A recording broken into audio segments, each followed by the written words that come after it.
mensosialisasikan begitu ya. Lebih tepatnya saya mensosialisasikan terkait dengan gimana sih kalau seandainya nanti di rumah sakit kita itu terjadi keadaan bencana atau kegawat daruratan gitu ya. Nah, di sini judulnya saya itu adalah kesiapsiagaan menghadapi kondisi darurat atau bencana dalam implementasi K3 rumah sakit. Karena kenapa, teman-teman? Kesiapsiagaan darurat bencana ya di rumah sakit itu sebenarnya bukan hanya di dalam K3 saja, gitu ya. Ada di dalam MFK juga ya, manajemen fasilitas keselamatan. Nah, di sana itu ada 11 klausal, di sana itu juga ada terdapat yang namanya keselamatan gedung juga ya, teman-teman semua di sana.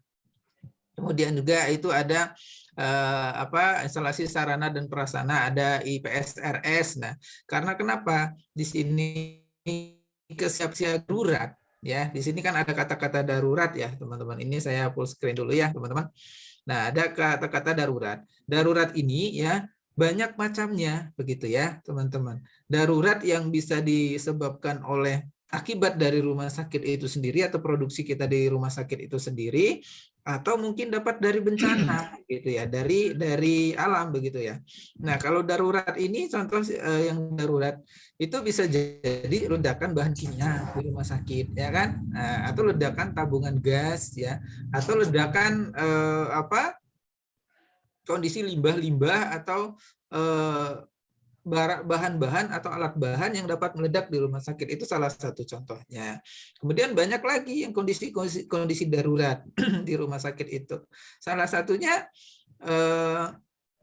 lift macet, itu merupakan suatu keadaan darurat begitu ya, teman-teman. Daruratnya tapi tidak dengan darurat yang hebat, tetapi dapat juga mengakibatkan yang namanya korban begitu ya. Itu salah satunya. Nah, kemudian ada bencana. Bencana ini yang diakibatkan oleh kehendak alam begitu ya, teman-teman. Salah satunya ya gempa bumi begitu ya, banjir, longsor, kemudian itu sekarang itu ada yang terbaru itu kekrisisan kesehatan. Nah, itu merupakan satu bencana ya. Nah, seperti yang terjadi sekarang itu adalah kekrisisan kesehatan ya akibat dari COVID tersebut. Nah, ini maka dari itu ya kenapa saya ambil judul darurat dan bencana. Daruratnya itu bisa diakibatkan oleh rumah sakit, bencananya bisa diakibatkan oleh alam. Nah, semuanya itu yang dapat mengakibatkan nanti ya rumah sakit itu akan terjadi yang namanya masalah begitu ya. Masalah dalam tanda kutip itu adalah penata laksanaan yang ekstra, yang terkadang itu di luar dugaan kita. Itu ya, teman-teman. Jadi lebih tepatnya nanti saya akan mensosialisasikan ya kepada teman-teman. Mungkin kalau teman-teman yang sudah bekerja di rumah sakit sudah paham begitu ya gimana cara tanggap darurat. Pokoknya ada assembly point Pak, udah tanggap darurat. Ya, benar gitu ya. Ada titik kumpul ya Pak Merizal ya, ada pokoknya itu udah tanggap darurat. Iya, benar. Itu merupakan salah satu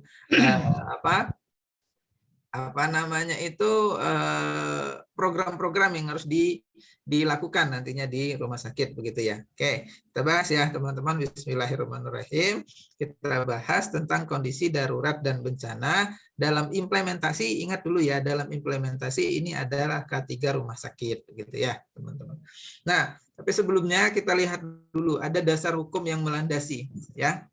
Dasar hukum yang melandasi tentang kondisi darurat dan bencana di rumah sakit. Yang harus kita tahu dulu ya, karena ini ada dua kegiatan tentang K3-nya itu ada di Undang-Undang 170 itu tentang keselamatannya ya, teman-teman. Tentang penanggulangan bencananya itu ada di Undang-Undang Nomor 24 Tahun 2007 ini. Nah, ini adalah tentang penanggulangan bencana. Nah, jadi ada baiknya nanti teman-teman nanti ketika akan mengimplementasikan ya, bagaimana sih saya Pak Merizal nanti mengimplementasikan kegawat daruratan di rumah sakit saya, atau bagaimana kalau nanti ada bencana. Prosedurnya teman-teman untuk keselamatannya, untuk K3-nya ada di Undang-Undang 170. Kemudian untuk penanggulangan bencananya, itu teman-teman boleh baca yang nomor 24 ini ya, Undang-Undang 24 tahun 2007 ini, teman-teman boleh baca. Di sana ada beberapa yang merupakan gangguan. Yang namanya dari sini, gitu ya, teman-teman. Nah, kemudian setelah ini teman-teman baca yang dua ini teman-teman baca, ada sistem yang harus dipenuhi di rumah sakit kita. Ya, ada sistem yang harus dipenuhi. Nah, sistemnya itu ada di PP 50 tahun 2012. Nah, ini kalau rumah sakit Anda sudah melaksanakan sistem ini ya, sistem keselamatan kerja ini, maka ini nanti akan diaudit, teman-teman. Ya. Nah, apa maksudnya yang kok ada PP 50 tahun 2012 gitu ya. Nah, karena kenapa? Ya, masih ingat Permen 66 tahun 2016 ini enggak, teman-teman? Mungkin teman-teman kalau sudah bekerja sudah paham ya, atau pernah ikut webinar kita yang pertama dulu ini pernah baca ya. Nah, di sana yang paling utama dalam menjalankan keselamatan kerja dan kesehatan kerja di rumah sakit itu adalah melaksanakan sistem manajemen ini, ya. Permen 66 tahun 2016 itu menjelaskan yang ini, ya. Nih, tolong dibuatkan sistemnya, itu kata-katanya ya di dalam Permen 66 2016 itu, kalau tidak salah itu ada di pasal 3 begitu ya, teman-teman. Maka setelah dua ini tadi 170 dan Undang-Undang 24 tadi teman-teman sudah baca. Nah, ini kan nanti menjadi syarat pemenuhan kita di rumah sakit gitu ya. Nah, sistemnya nanti ada di sini, sistemnya nih. Nah, dipenuhilah di sana nanti. Gitu ya. Nah, kemudian bagaimana ditentukannya, atau kalau kita saat ini menerapkan implementasi kegawat daruratan bencana ini, saya ngacu di mana, Pak? Itu ada di Permenkes tahun 2016. Itu tentang K3 rumah sakitnya. Nah, implementasinya mana, Pak Merizal? Implementasinya ada di sini. Nih ya. Nih, ada di Kepmenaker 186, ini tentang penanggulangan kebakaran ya. Kebakaran di rumah sakit kan ada beberapa kelas ya kan, ada kelas A, kelas B, kelas C gitu ya. Atau kebakaran dengan kerugiannya tinggi, rendah, ringan begitu ya. Kemudian di Kepmenaker yang 187, nah ini tentang bahan kimia yang ada di rumah sakit. Ini ada ya bahan kimia yang ada di rumah sakit. Biasanya di sini di rumah sakit, ini teman-teman kita yang pengelola K3 biasanya itu akan dipinta dalam Kepmen 187 ini membuat yang namanya MSDS ya di Kepmen ini ya. MSDS. Material Safety Data Sheet. Nah, terplus di 187 ini juga menjelaskan tentang kesehatannya ya tentang bahan kimia tersebut. Karena kenapa? Kimia itu dapat meledak, teman-teman. Sementara rumah sakit menggunakan banyak sekali bahan kimia. Itu ya, banyak sekali bahan kimia, teman-teman. Ya. Kemudian lagi di Permen 480. Nah, ini tentang pemadam kebakaran ya. Kalau saya sebut nanti teman-teman kalau mau nganggarin APAR, Pak Mei, saya mau nganggarin APAR. APAR apa yang harus ada? Ini baca di Permen 4 tahun 80 ini. Nah, ada jenis-jenis APAR ya, ada APAR tipe A, APAR B, APAR tipe C, APAR tipe D. Nah, biasanya kalau seandainya saya menyarankan di rumah sakit pakai yang ABC saja, yang satu APAR itu bisa untuk memadamkan api kelas A, api kelas B, api kelas C. Itu ya, teman-teman, kecuali yang bahan kimia ya. Bahan kimia dan logam kalau ada kalau kita bekas limbah dari gigi ya kan, bekas limbah dari ruangan gigi kan ada logam-logamnya dan segala macam. Nah, itu nanti tolong dipisahkan ya. APAR kelas D itu ada di Permenaker nomor 15 tahun 2008. Ini tentang syarat-syarat P3K-nya. Nah, kotak-kotak panduan isi-isi kotak itu teman-teman baca yang ini nanti ya, teman-teman. Nah, ini dasar hukumnya yang harus kita ketahui dalam nanti implementasi kegawat daruratan dan bencana di rumah sakit. Tapi tetap ya, induknya kita memang ada di 170. Kita membahasnya tentang penanggulangan bencana, maka induk yang kedua di tahun 2012 tahun 2007 ini. Oke, itu ya teman-teman untuk regulasi ini ya teman-teman. Semoga bisa dipahami ya regulasi. Nanti tolong cari sendiri. Saya juga nggak hafal pasal-pasalnya ya teman-teman, karena banyak sekali ngapalin pasal-pasal ini ya teman-teman ya. Tuh, nanti dicari sendiri kebutuhan rumah sakitnya seperti apa ya teman-teman ya. Nah ini kita mulai masuk ke konsepnya. Nah, keadaan darurat itu adalah yang satu, itu adalah situasi atau kondisi kejadian yang tidak normal. Bisa yang kedua bisa terjadi secara tiba-tiba. Konsep yang ketiga bisa mengganggu kegiatan rumah sakit atau organisasi rumah sakit atau operasional di rumah sakit. Yang keempat perlu segera ditanggulangi. Gitu. Kenapa ini ya? Yang namanya kegawat daruratan ya, tadi kan sudah saya sebutkan, Pak, kegawat daruratan kalau lift itu macet, di sana ada pasien, ya ada rekan-rekan di sana, ada pengunjung, itu bisa dikatakan kegawat daruratan nggak, Pak? Bisa, karena kan itu sesuatu kondisi yang tidak jadi, gitu kan? Ya walaupun ahli K3-nya, ahli mekaniknya sudah memeriksa setiap hari, uji riksa terus, tapi itu kondisi tidak gitu ya teman-teman. Salah satunya. Nah, kegawat daruratan ini ya, ini kalau dalam kata kondisi yang akan lebih besarnya, dia akan menjadi bencana akibat atau kerusakan. Salah satu dari contoh api. Ya, salah satu dari contoh api. Anggaplah ruangan tabung oksigen meledak. Satu tabung yang meledak, anggap ya. Di sana itu kan suatu kondisi benar tidak teman-teman? Benar toh? Jadi ya mungkin kecuali kalau disengaja gitu ya, berarti tidak tiba-tiba.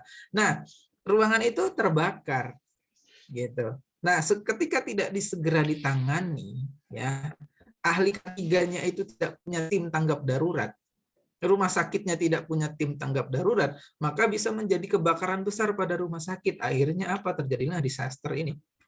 Bencana di rumah sakit tersebut. Yang apa? Yang mungkin dapat mengakibatkan korban atau mungkin juga dapat mengakibatkan kerusakan. Tuh. Ya, teman-teman, itulah konsepnya kalau berbicara gawat darurat. Intinya kalau saya selalu menyampaikan, kalau berbicara gawat darurat, itu kemungkinan tidak tidak terjadi dengan hal yang besar. Bisa jadi itu gawat darurat tersebut terjadi dengan kondisi yang kecil terlebih dahulu. Nah, maka di sini kuncinya perlu namanya tim. Gitu, ya. Tim apa, Pak? Tim tanggap darurat. Apakah harus dokter, Pak? Enggak mesti. Apakah harus perawat, Pak? Enggak mesti. Boleh OB kami, Pak, boleh kami jadi ikutkan tim? Boleh. Nanti saya lihatkan strukturnya, ya. Itu ya, teman-teman. Nah, itu yang harus kita pahami terlebih dahulu dari konsep kegawat daruratan. Tidak mesti dia itu terjadi dari sebuah yang langsung besar. Nah, itu ya. Dia itu bisa terjadi juga akibat dari satu masalah atau kejadian yang kecil terlebih dahulu. Itu bisa terjadi. Gitu ya. Nah, kalau di gawat daruratan di rumah sakit, kemudian bencananya ya benar, karena kalau sudah berhubungan bencana berarti sudah berhubungan dengan kondisi alam, gitu ya teman-teman. Nah, tujuannya rumah sakit itu membuat yang namanya emergency response plan management, atau saya sebut di sini adalah teman-teman membuat IRP atau IRT, ya.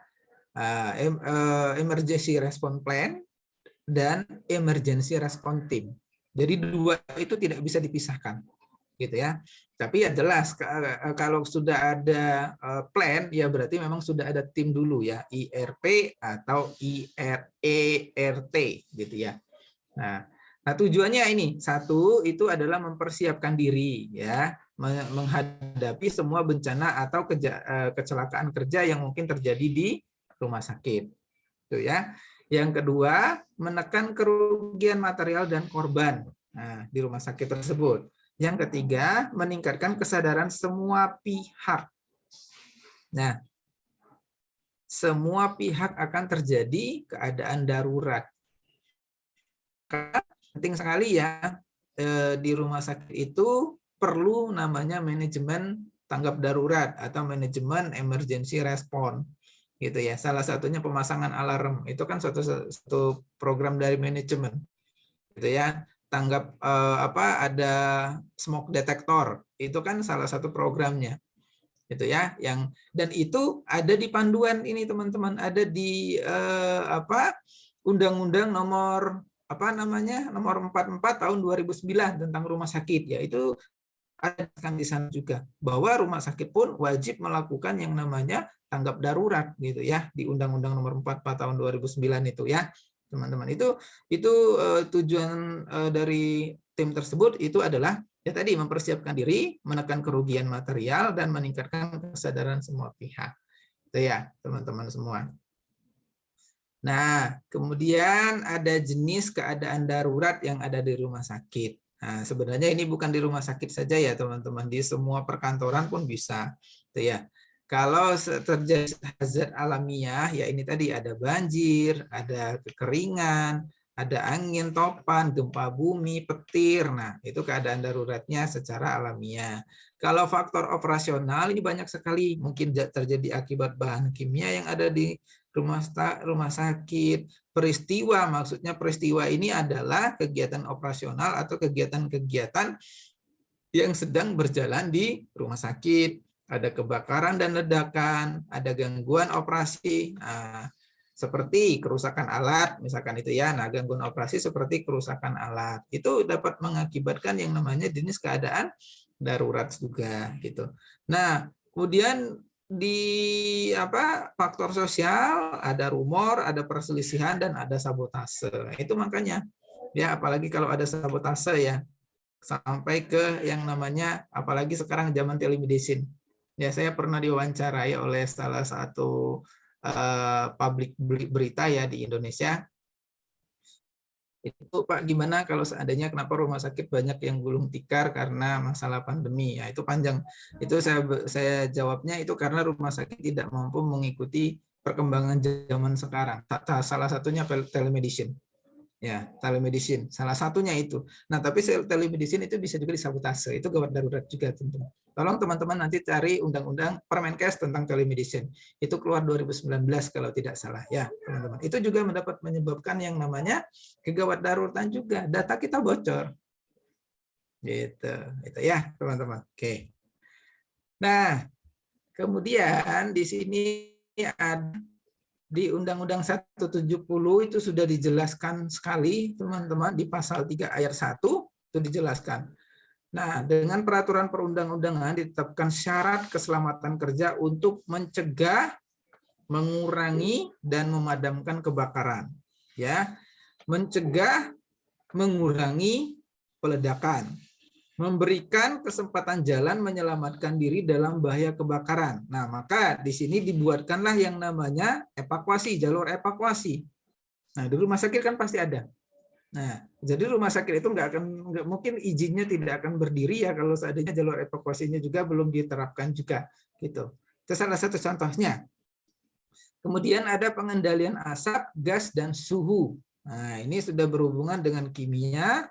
Kemudian suhu berhubungan dengan apa di sini? Fisika. Dan lingkungan kerja nanti harus diukur di sana ya, teman-teman. Nah, seperti konsep yang saya selalu bilang, kalau membahas gawat darurat, jangan berpikir dari yang besar dulu.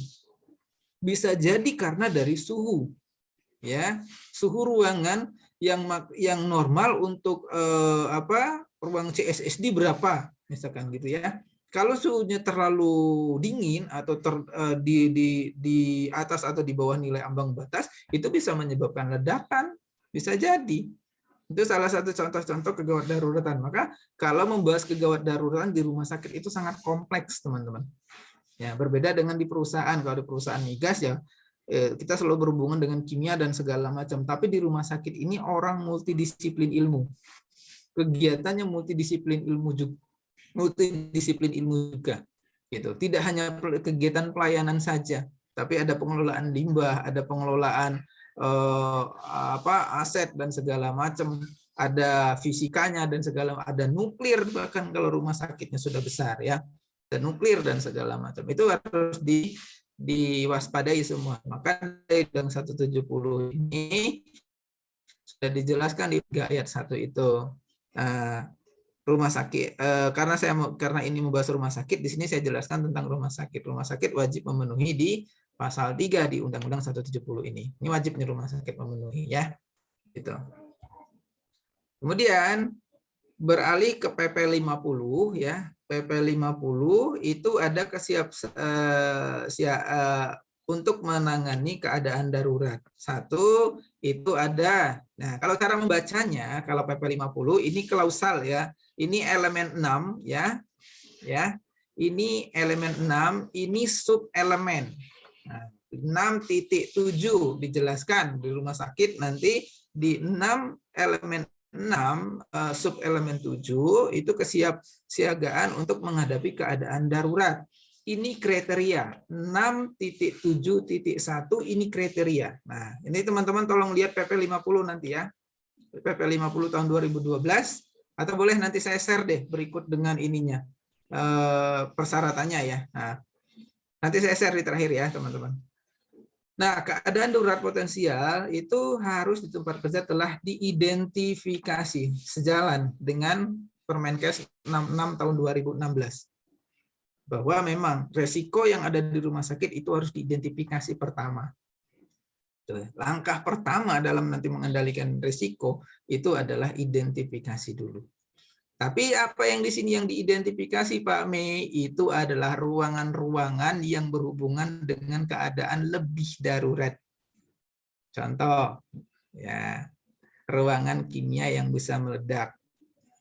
Kalau di rumah sakit itu seperti RSCM yang sudah punya insinerator sendiri itu juga harus diwaspadai. Ya. Nah, itu harus kita sama-sama harus pahami sama-sama dalam penerapan implementasi kegawat daruratan ini. Dan ini ya teman-teman, kalau membahas PP 50 2012 ini nanti diaudit. Nah, diaudit oleh siapa? Jika teman-teman sudah masuk dengan audit SMK 3 rumah sakitnya. Gitu. Kemudian masih di PP 50, masih di elemen 6 ya. Nah, masih di elemen 6 itu menjelaskan lagi penyediaan alat sarana dan prasarana keadaan darurat berdasarkan hasil identifikasi. Contoh tadi apa Pak? APAR misalkan. Pak, kalau di kantor kami Pak, di ruangan saya itu anggaplah karena saya dinas dulu di ruang bedah ya dulu ya teman-teman 2012 ya. Apa yang harus saya siapkan? Oh, banyak sekali aparnya. Apar jenis apar A, B, C, D itu harus ada, itu ya teman-teman. Kalau seandainya kami di perkantorannya Pak, di pelaku apar tipe A juga bisa, gitu ya. Atau yang tipe A, B, C itu kan ada yang satu apar untuk bisa memadamkan api kelas A, kelas B, kelas C tadi. Itu harus dipenuhi teman-teman untuk yang 6.2, 6.7.2. Kemudian yang di elemen 6 juga yang di kriteria 673 ini tenaga kerja dapat instruksi dan pelatihan jelas selaras juga nih dengan Permenkes 66. Nah, bahwa memang orang-orang yang pada tanggap darurat yang di rumah sakit itu harus mendapatkan pelatihan. Pelatihan apa Pak Mei di sini ya? Pelatihan pemadaman kebakaran, pelatihan evakuasi, ya, pelatihan kegawat daruratan bencana pada masyarakat, kekritisan. Kan kalau seperti sekarang IGD kan pasien di IGD full kan? Gimana caranya itu memberikan penataan pelaksanaan kegawat daruratan lonjakan pasien. Itu kan kalau saya sering anjurkan di depan IGD itu sediakan lahan yang cukup supaya apa nanti depan IGD itu bisa dipasang tenda-tenda ketika menghadapi kegawat daruratan masyarakat. Nah, ini bedanya di rumah sakit. Kalau di perusahaan tidak seperti itu ya teman-teman, nantinya pencemaran lingkungan dan segala macam. Kalau kita di rumah sakit, kita harus mengantisipasi juga kegawat daruratan pada kekrisisan masyarakat. Tuh, itu kelebihannya yang ada di rumah sakit. Itu ya, teman-teman. Masih di PP 50 juga.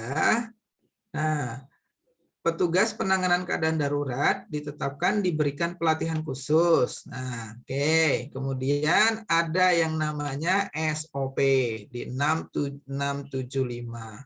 Jadi banyak ya. Hampir satu elemen ya, elemen itu membahas tentang kegawat daruratan. Kalau teman-teman sudah masuk dengan SMK 3-nya nanti ya, itu wajib dipenuhi nanti di rumah sakit kita. Oke. Kemudian sistem peralatan masih di elemen 6 juga dipenuhi. Gitu ya. Peralatan apa saja Pak tentang kegawat daruratan di rumah sakit? Ada banyak sekali teman-teman. Ya. Tanda-tanda dan bahaya keadaan darurat disediakan. Nah, ini biasanya berhubungan dengan ini ya, lingkungan kerja. Ini kalau teman-teman mau lihat tanda-tanda bahaya keadaan darurat, tolong teman-teman lihat Permenaker nomor 5 tahun 2018. Nah, ada tanda silang tengkorak, ada tanda silang seperti ini, itu kan namanya berbahaya dan beracun ya kan. Nah, kemudian ada yang segitiga, kemudian ada gambar korek, itu flammable dan segala macam. Nah, itu nanti tolong dilihat di sana ya teman-teman. Itu ada semua kok di Permenaker nomor 5 tahun 2018. Tolong dilihat nanti di sana ya. Nah, ditempelkan di rumah sakit, itu informasi kegawat daruratan. Berarti sistem informasi peralatan di situ tersedia diinformasikan kepada seluruh pengunjung atau seluruh individu atau manusia yang ada di rumah sakit gitu ya, untuk yang 6.76.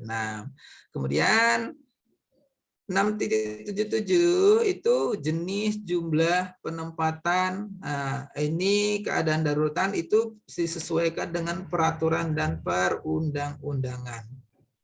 Tuh. Ya, maka karena kita membahas ini K3 ya, K3 ya tidak lepas dari peraturan perundang-undangan. Nah, kenapa seperti itu Pak? Saya selalu menyarankan, Pak mau ngadain apa? Pak saya mau ngadain apa? Baca undang-undang tentang APAR dulu. Jangan sampai nanti rumah sakit kita kelebihan budget ngadain APAR karena kita tidak tahu peraturan dan perundang-undangan. Gitu. Pak, rumah sakit kami mau mengelola UKL dan UKL dan UPL ya. Itu baca peraturan perundang-undangan dulu. Ada di mana itu, Pak? Ada di undang-undang ya nomor 32 tahun 2009. Itu ada syarat-syarat rumah sakit yang AMDAL-nya itu, kalau rumah sakit sudah lebih dari 1 hektar berarti sudah wajib AMDAL, kalau lebih kurang dari 1 hektar maka wajib UKL, UPL dan segala macam. Itu ada teman-teman, itu harus kita tahu kalau sebagai pengelola rumah sakit. Apalagi mungkin di sini teman-teman ada yang asesor. Nah, itu harus detail sekali itu melihat nanti keadaan kondisi di rumah sakit kita. Nah, ini ya teman-teman ya, sistemnya tadi ya. Sistem yang harus dipenuhi di rumah sakit terhadap kegawat darurat di rumah sakit. Tadi ada 170, ada 27 2009, kemudian ada PP 50 2012 ini ya, teman-teman. Oke. Nah, ini teman-teman. Jadi kalau apa namanya nanti teman-teman melatih ya, nanti teman-teman melatih rekan-rekan di rumah sakit, karena nanti teman-teman mungkin di sini ada pengelola K3 rumah sakit, cara melatihnya seperti ini ya.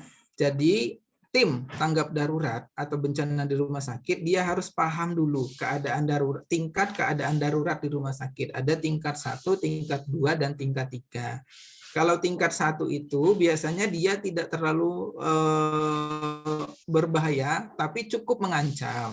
Nah, maka caranya nanti di sini secara normal diatasi oleh personil itu sudah bisa, gitu, di rumah sakit tersebut, teman-teman. Jadi disiapkanlah oleh bapak-bapak, ibu-ibu sekalian nanti orang-orang yang paham tentang bidangnya masing-masing.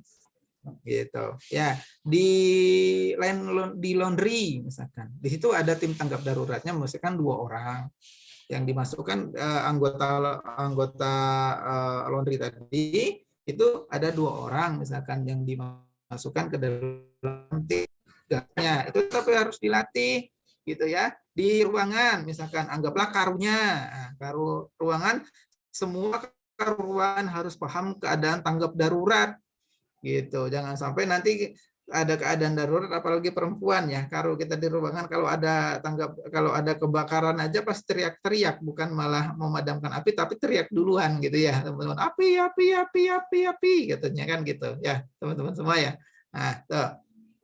Nah, kemudian yang harus diketahui juga oleh rekan-rekan kita di rumah sakit ya, ada kegawat daruratan tingkat 2. Nah, ini ada kecelakaan besar di mana semua karyawan bertugas dibantu dengan peralatan material yang tersedia. Kemudian ditambahkan juga dengan berasal dari industri sekitar, pemerintah setempat dan masyarakat. Maka di sini kalau yang satu tadi kan bisa ditangani oleh regu atau ke tim tanggap darurat di rumah sakit. Kalau ini mungkin kita sudah meminta bantuan pemerintah dan segala macam. Contoh ada kebakaran rumah sakit, teleponlah pemadam kebakaran atau minta bantuan kepada masyarakat setempat. Itu salah satunya. Nah, kemudian keadaan darurat yang ketiga ini biasanya ada malapetaka dahsyat dengan akibat yang lebih besar. Nah, dibandingkan dengan tingkat yang 2, maka di sini kita perlu yang namanya di sini adalah kerjasama dengan pihak tanggap darurat provinsi setempat. Untuk apa? Untuk namanya nanti mitigasi. Ya, apa Pak di sini? Di sini kan ada damkar ya kan. Itu kita harus bekerja sama dengan mereka. Kemudian itu kalau seandainya ada kegawat darurat bencana, kita harus bekerjasama dan segala macam harusnya seperti itu.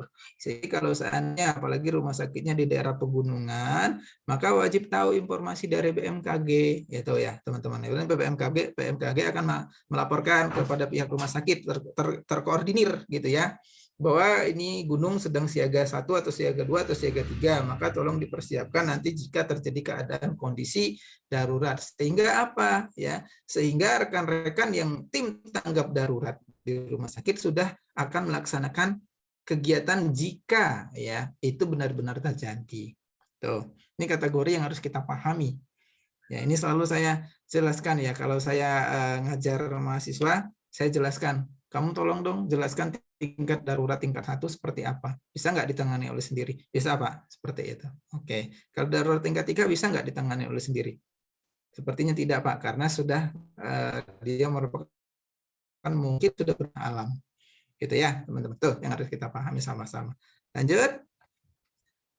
Kemudian di sini ada kesiapsiagaan menghadapi kondisi. Nah, ini dia. Oh iya, saya lupa. Teman-teman, ingat ya, kalau membahas kesiapsiagaan dalam kondisi, teman-teman harus paham ini dulu ya. Ini yang saya lingkari, ada HIRA-DC, ada hazard vulnerable analysis, ada hazard safety ya, ada fire safety risk assessment. Nah, biasanya timbul kegawat daruratan, biasanya hiraknya itu sudah dibuat terlebih dahulu. Teman-teman sudah mampu bikin hirak ya? Ya itu. Nah, hiraknya itu sudah dibuat terlebih dahulu. Maka di sana sudah bisa kita menganalisis, wah ini ruangan mana ini risiko tinggi. Risiko tinggi maksudnya risiko tinggi ini terjadi kecelakaan, terjadi yang namanya mungkin akan terjadi kegawat daruratan. Nah, itu yang harus kita pahami sama-sama. Kemudian rencana tanggap darurat itu merupakan satu rencana formal tertulis. Nih. Dibuat disusun oleh tim tanggap darurat. Ini di rumah sakit ya. Tapi ingat yang buat ini ya, tim yang membuat format tertulis ini atau SOP-nya segala macam ya, itu dia harus paham ini dulu teman-teman. Nah, tuh ya, itu dia harus paham ini ya. Nah, mau HIRAK, mau HFA, HSI dan Fire Safety Risk Assessment itu dia sudah harus paham. Tuh ya, sehingga dia mampu memetakan nantinya, karena kan berhubungan dengan kegawat daruratan. Yang namanya kegawat daruratan itu harus memetakan. Nah, itu ya, itu harus dipetakan resiko-resiko yang mana. ruangan mana yang mempunyai kemungkinan resiko kebakaran, ruangan mana yang kemungkinan mempunyai resiko ledakan, itu harus dipetakan. Ruangan mana yang kemungkinan resiko inspeksi, ya, inspeksi dari pencemaran, penularan inspeksi, itu harus dipetakan, teman-teman. Makanya dia tim tanggap darurat di rumah sakit itu harus paham ini dulu, minimal, ya. Tidak usah paham K3 secara lebih dahulu, cukup paham ini dulu merekanya. Itu ya, HIRA, HFA, HSI, dan FSRA ini. Ya, nah, lanjut. Ini dia tujuannya. Ini adalah yang jelas meminimalkan dampak akibat yang timbul yang di rumah sakit. Kemudian meminimalisirkan kemungkinan kerugian fisik, meminimalisirkan meminimalisirkan kerugian dari operasional, meminimalisirkan material yang akan rugi, meminimalisirkan kerusakan lingkungan, kemudian meminimalisirkan citra rumah sakit tersebut. Nah, ini tujuan dari gimana sih, kenapa sih kita pentingnya dalam membangun atau membuat IRT di rumah sakit tersebut. Ini tujuannya. Jadi tadi saya contohkan kalau dia ada di kegawat daruratan dengan level 3 tadinya, atau di keadaan 3 tadi, kan itu sudah bencana. Kan harus si tim tanggap darurat kan setidaknya dia ada jaringan komunikasi kepada pihak BMKG minimal seperti itu. Kalau di daerah pergunungan dan segala macam, dari sana nanti dengan wilayah rumah sakit tersebut. Nah, itu harus kita pahami sama-sama, teman-teman. Inilah tujuannya kenapa IRP dan IRT itu penting diterapkan di rumah sakit, gitu ya. Karena pasti berhubungan dengan korban jiwa, pasti berhubungan dengan operasional, pasti berhubungan dengan lingkungan rumah sakit, lingkungan ataupun mungkin akibat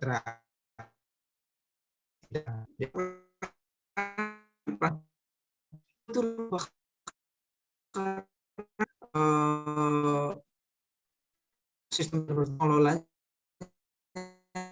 bagus, itu kan merupakan citra rumah sakit yang tercemar juga. Apalagi kita sudah menyebabkan pencemaran pada masyarakat akibat dari kebakaran tersebut. Nah, harus diantisipasi. Tujuannya penting kali itu, inilah dia. Ya, kita pahami. Nanti teman-teman mau silahkan sesuai dengan kebutuhan rumah sakitnya, tidak jadi masalah. Yang jelas memang IRP dan IRT itu memang harus dibuat terstruktur seperti ini. Pak, apakah ini harus tenaga kesehatan semua? Tidak. Itu ya, seperti keamanan. Satpam itu dilatih, teman-teman. P3K tidak mesti kan di Permenaker nomor 15 tahun 2000 kan ya. Petugas P3K itu bukan tenaga kesehatan. Tuh, itu kan jelas dijelaskan. Dia itu adalah seseorang yang sudah disertifikasi melalui pelatihan P3K.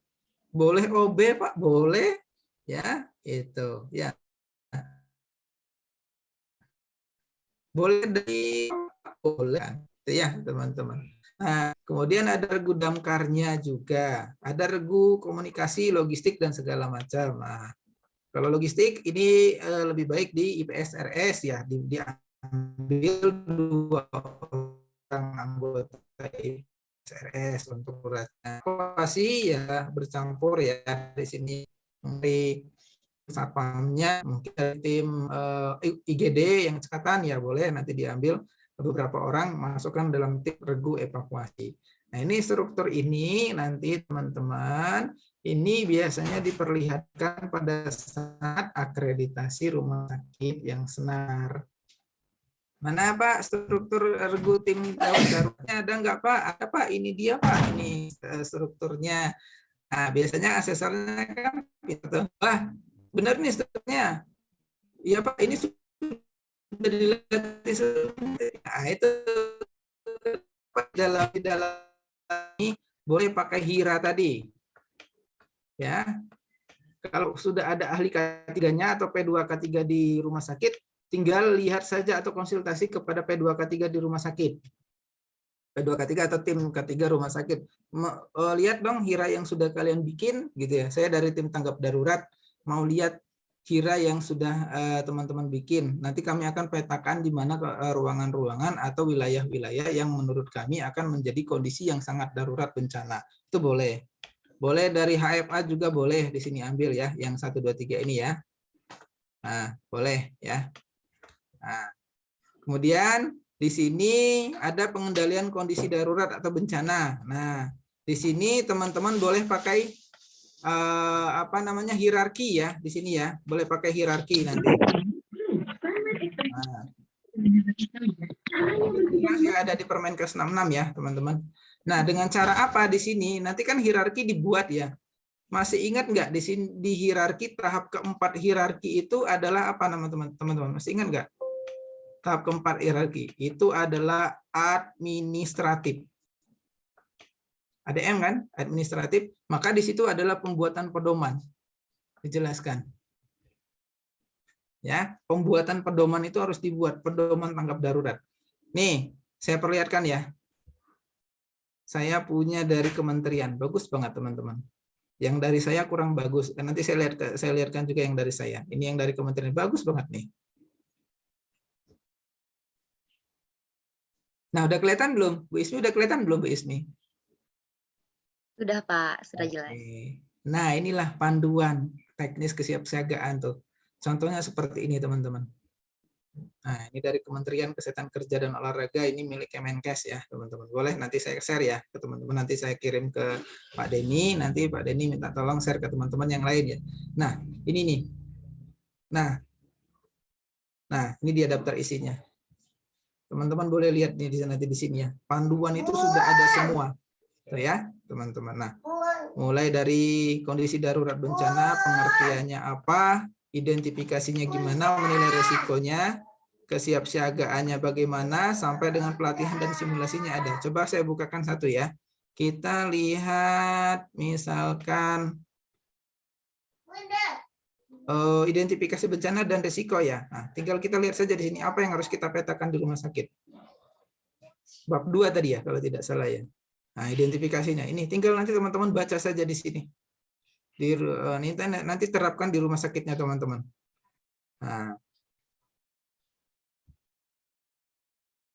Nah, ini dia nih. Penting sekali nih kita memahami ini ya, teman-teman ya. Tuh, kalau sudah menjadi ahli K3, saya yakin teman-teman pasti sudah paham tentang ini ya. Apalagi ya HIRA. HIRA itu paling dasarnya ya, dasarnya kita paham K3. Kalau kita pengelola K3 HIRA saja sudah bingung cara bikinnya, cara mengkalikannya ya bingung nanti ngelolanya di rumah sakit. Belum nanti masuk ke HFA. Ya, apalagi kalau rumah sakit Anda standarnya tinggi. Contoh misalkan rumah sakit tipe A, ya biasanya standarnya tinggi. Mungkin dia sudah pakai EPMEA nantinya ya. Tuh ya, teman-teman. Nanti ini saya share ya, teman-teman, panduannya ini. Nah, nanti saya share, saya kirim ke Pak Denny, nanti dikirim ke teman-teman semua. Tuh, ada semua tuh. Tuh. Nah, ruangan biologi ada ergonomi, nah nilainya seperti ini dan segala macam tuh ada semua tuh. Oke. Nah, oh ya ini. Kalau ada beberapa yang menjelaskan ya teman-teman, ada beberapa yang menjelaskan dalam pembuatan pedoman, ada yang dijelaskan dengan kategori bukan dalam kategori lama, ada dengan kategori kejadian langsung, itu boleh juga sih.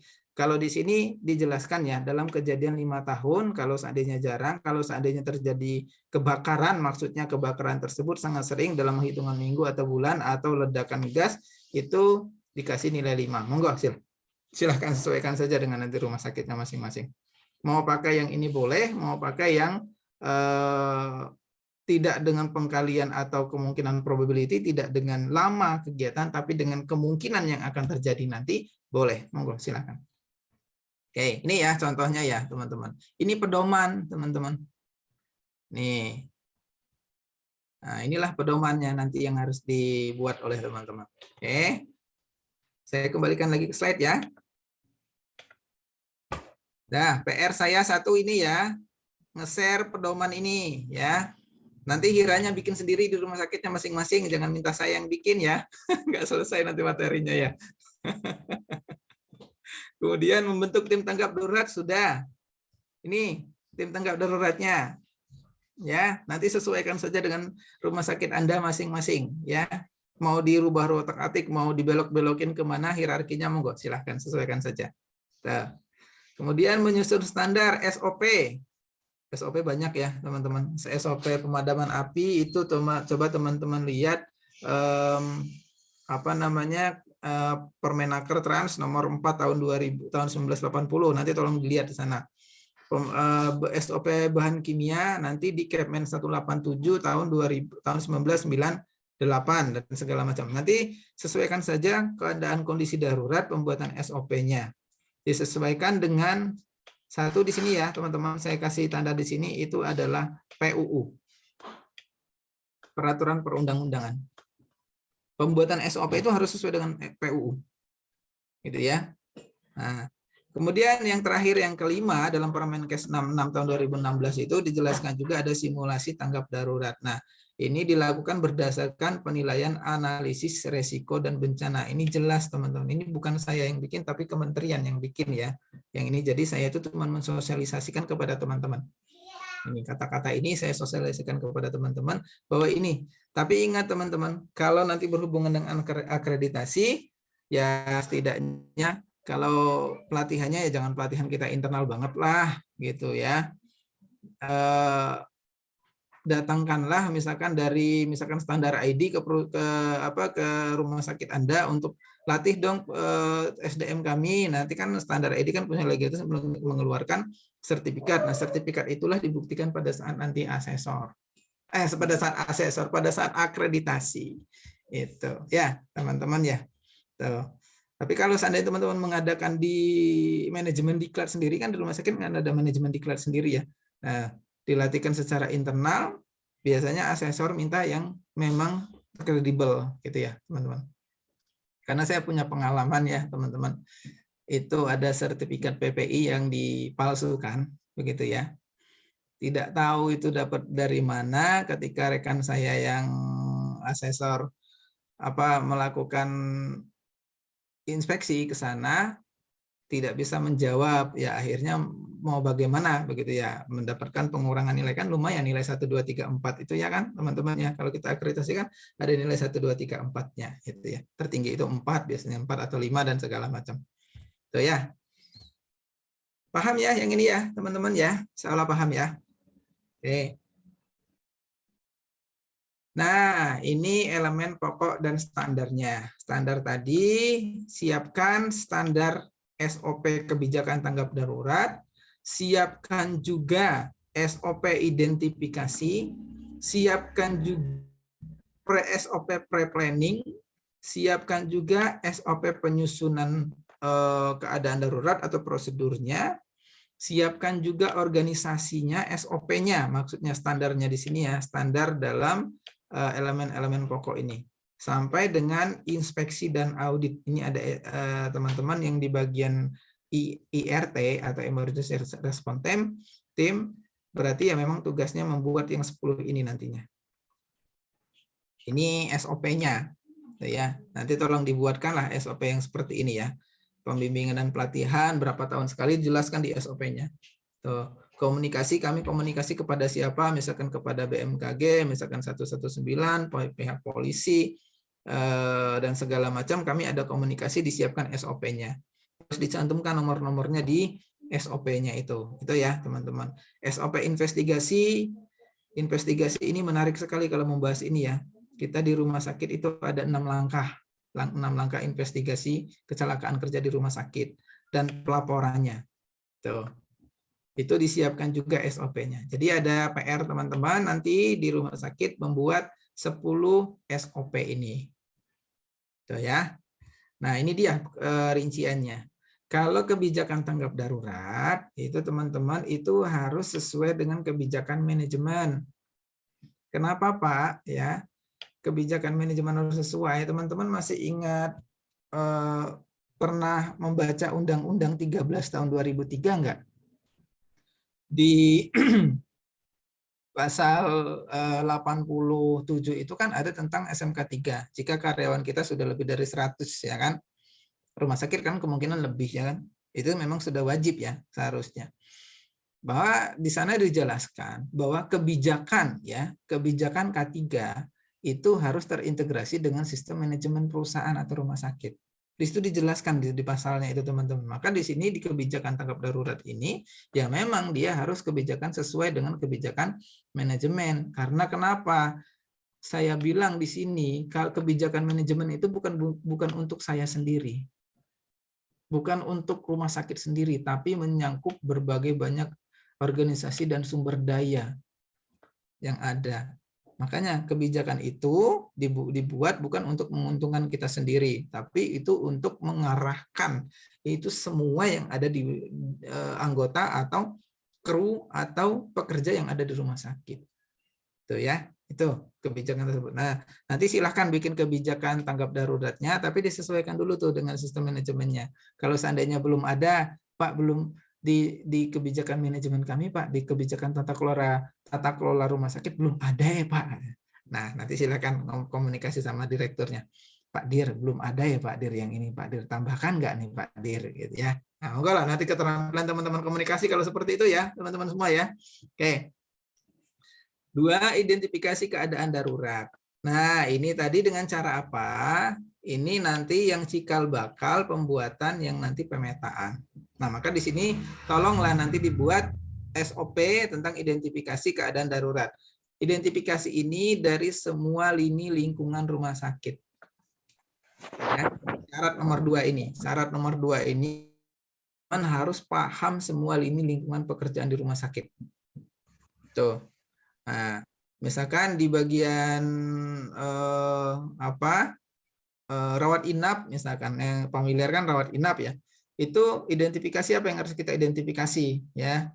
Nah, salah satunya perinatologi, itu ada kode penculikan bayi, itu diidentifikasi teman-teman, kan banyak kejadian penculikan bayi. Kalau tidak salah ada di slide saya itu, ada nanti ada kode penculikan bayi itu ada nanti ya. Nah, ada perencanaan awal. Nah, dibuatkanlah kebijakan melalui apa? Nah, mengembangkan strategi dan pengendaliannya. Dapat diketahui sumber daya yang diperlukan. Nah, ini perencanaan awal. Jadi di sini kalau di perencanaan awal ini ya, kebijakan yang standar ya, standar yang harus dibuat itu mencakup standar keanggotaan tim, ya, standar pelaksanaan program, ya, standar inspeksi ya, inspeksi terencana pada kegawat daruratan atau inspeksi terencana pada bahan yang dapat mengakibatkan kegawat dan daruratan. Itu ya teman-teman, tolong dibuatkanlah nanti di rumah sakit kita. Kemudian standar yang 4, teman-teman harus membuat penyusunan prosedurnya dengan keadaan darurat. Nah, jelas di sini sudah ada struktur organisasi ya, ada tugas dan tanggung jawab tim, logistik, sarana dan prasarana, jalur komando dan komunikasi, ya, itu harus dibuatkan, ya kan? Ada pengamanan, pengelolaan masyarakat sekitar itu harus dibuatkan nanti penyusunan ini ya, teman-teman di prosedur keadaan darurat. Mungkin teman-teman pernah lihat ya, sebelah kiri jalur evakuasi, ya kan? Sebelah kanan ruangan mawar, misalkan. Sebelah utara ruangan berbahaya dan beracun, itu merupakan penyusunan prosedur keadaan darurat. Nah, itu kalau teman-teman mau tahu, itu adalah prosedur penyusunan kegawatan darurat. Nanti dibuatkan SOP-nya. Maksudnya seperti itu. Kalau cuma ditempelkan gampang, kita tinggal ke ke tukang jasa yang membuat pelang itu ya, pelang hati-hati licin, nah itu kan bisa dilaksanakan. Tapi maksud saya, karena tanggap darurat ini nanti dipinta juga di dalam kegiatan-kegiatan lainnya, termasuk akreditasi, termasuk SMK 3, termasuk penilaian rumah sakit, maka tolong dibuatkan SOP-nya juga. Itu makanya tadi standarnya nomor 4 itu ada standar prosedur keadaan darurat. Itu dibuatkan juga, teman-teman. Kemudian SOP organisasinya, itu dibuatkan juga SOP-nya. Nah, ini ada apa saja nih di sini, dijelaskan nih di sini sama panduannya ini. Nah, ini ada tekniknya, ada security-nya, ada tim medisnya. Nanti dibuatkan SOP-nya semua ya, teman-teman. ada pemadam kebakaran, safety, logistik, komunikasi humas, dan lain-lain. Ini dibuatkan SOP-nya. Bagaimana caranya? Dari kegiatan-kegiatan ini supaya apa? Mereka ini teknik, security dan segala macam dalam melaksanakan kegiatan emergency response plan itu sesuai dengan panduan organisasi. Kita dibuatkan juga SOP-nya, standar-standarnya. Rumit kan? Oh ya, lupa. Selain akreditasi, selain apa? SMK 3 tadi, ini SOP-SOP yang 10 ini nanti masuk dalam audit ISO 9001 tentang mutu. Tuh, rumit kan ternyata? Gak apa-apa ya, teman-teman. Nah, itu nanti di audit ya nanti di sana. Karena kan ada mutu rumah sakit ya, nanti ada mutu rumah sakit. Nah, itu. Tuh, teman-teman, nanti tolong disesuaikan. Kemudian SOP sarana dan keadaan darurat. Prasarananya apa? SOP sarana penanggulangan nanti dibuatkan. SOP penyelamatan manusia, rescue-nya nanti dibuatkan ya, teman-teman. Kalau dari gedung yang tinggi nanti bagaimana SOP-nya? Makanya saya bilang kalau berhubungan dengan kegawat daruratan itu, teman-teman jangan pelit-pelit melatih rekan-rekan kita. Coba cari orang yang benar-benar mampu melatih itu. Misalkan melatih kebakaran ya, cari minta tolong dari damkarnya untuk melatih. Cara melatih evakuasi, cari dari tim bencana yang ada di pemerintah kita, misalkan gitu. Atau nanti teman-teman boleh hubungi Standar ID untuk melatih segala macam. Jangan pelit-pelit dalam melatih karyawan kita. Gitu ya, teman-teman. Itu boleh teman-teman lakukan. Peralatan sistem dan komunikasi buatkan SOP-nya. SOP logistik juga dibuatkan. SOP sarana medis juga dibuatkan. Salah satunya apa di sini? Masih ingat nggak SOP yang ini? Kalau tidak salah di pertemuan pertama pernah saya sampaikan dulu. Itu ada di Permenaker nomor 3 tahun 80 dan PP 88 tahun 2019 tentang apa di sini? Pembuatan atau pelayanan kesehatan kerja di rumah sakit. Tuh, kliniknya rumah sakit. Pak, boleh nggak klinik sama-sama? Ya monggo saja, nggak apa-apa ya. Yang jelas dia ada penata laksanaan bagi karyawan kita. Tolong dibuatkan nanti ya. Dokternya siapa ya, sarana medis perawatnya siapa, nanti yang berhubungan dengan kegawat daruratan, monggo nanti dibuatkan standar-standar ini. Standar yang nomor 7 yang harus dibuat juga, ya ini pelatihan dalam bentuk table disk simulation. Nah ini juga sudah dibuatkan nih standar-standarnya pembinaan dan pelatihan. Nah monggo nanti dari teman-teman yang nomor 7 ini mau dibuatkan per 3 bulan sekali atau per 1 tahun sekali, ya monggo silakan mau dilatih seperti apa. Yang jelas ada SOP-nya. Gitu ya. Ada SOP-nya yang jelas itu. Supaya apa nanti pelaksanaan kita setiap pelaksanaan kegiatan itu sesuai dengan panduan SOP. Tuh ya. Komunikasi. Kalau internal SOP terhadap komunikasi dengan manajemen rumah sakit sendiri. Kalau eksternal ya komunikasi dengan luar rumah sakit. Contoh dengan siapa? Dengan BMKG dan segala macam. Itu kita harus komunikasi dengan teman-teman BMKG, gitu ya, teman-teman. Maaf ya, saya sambil minum ya. Oke, 9. Lanjut. Teman-teman harus buat SOP investigasi plus 6 langkah investigasi dibuat SOP-nya. Tuh, karena kita membahasnya mempersiapkan keadaan darurat. Sebelum melaksanakan kegiatan, pasti kita punya panduan.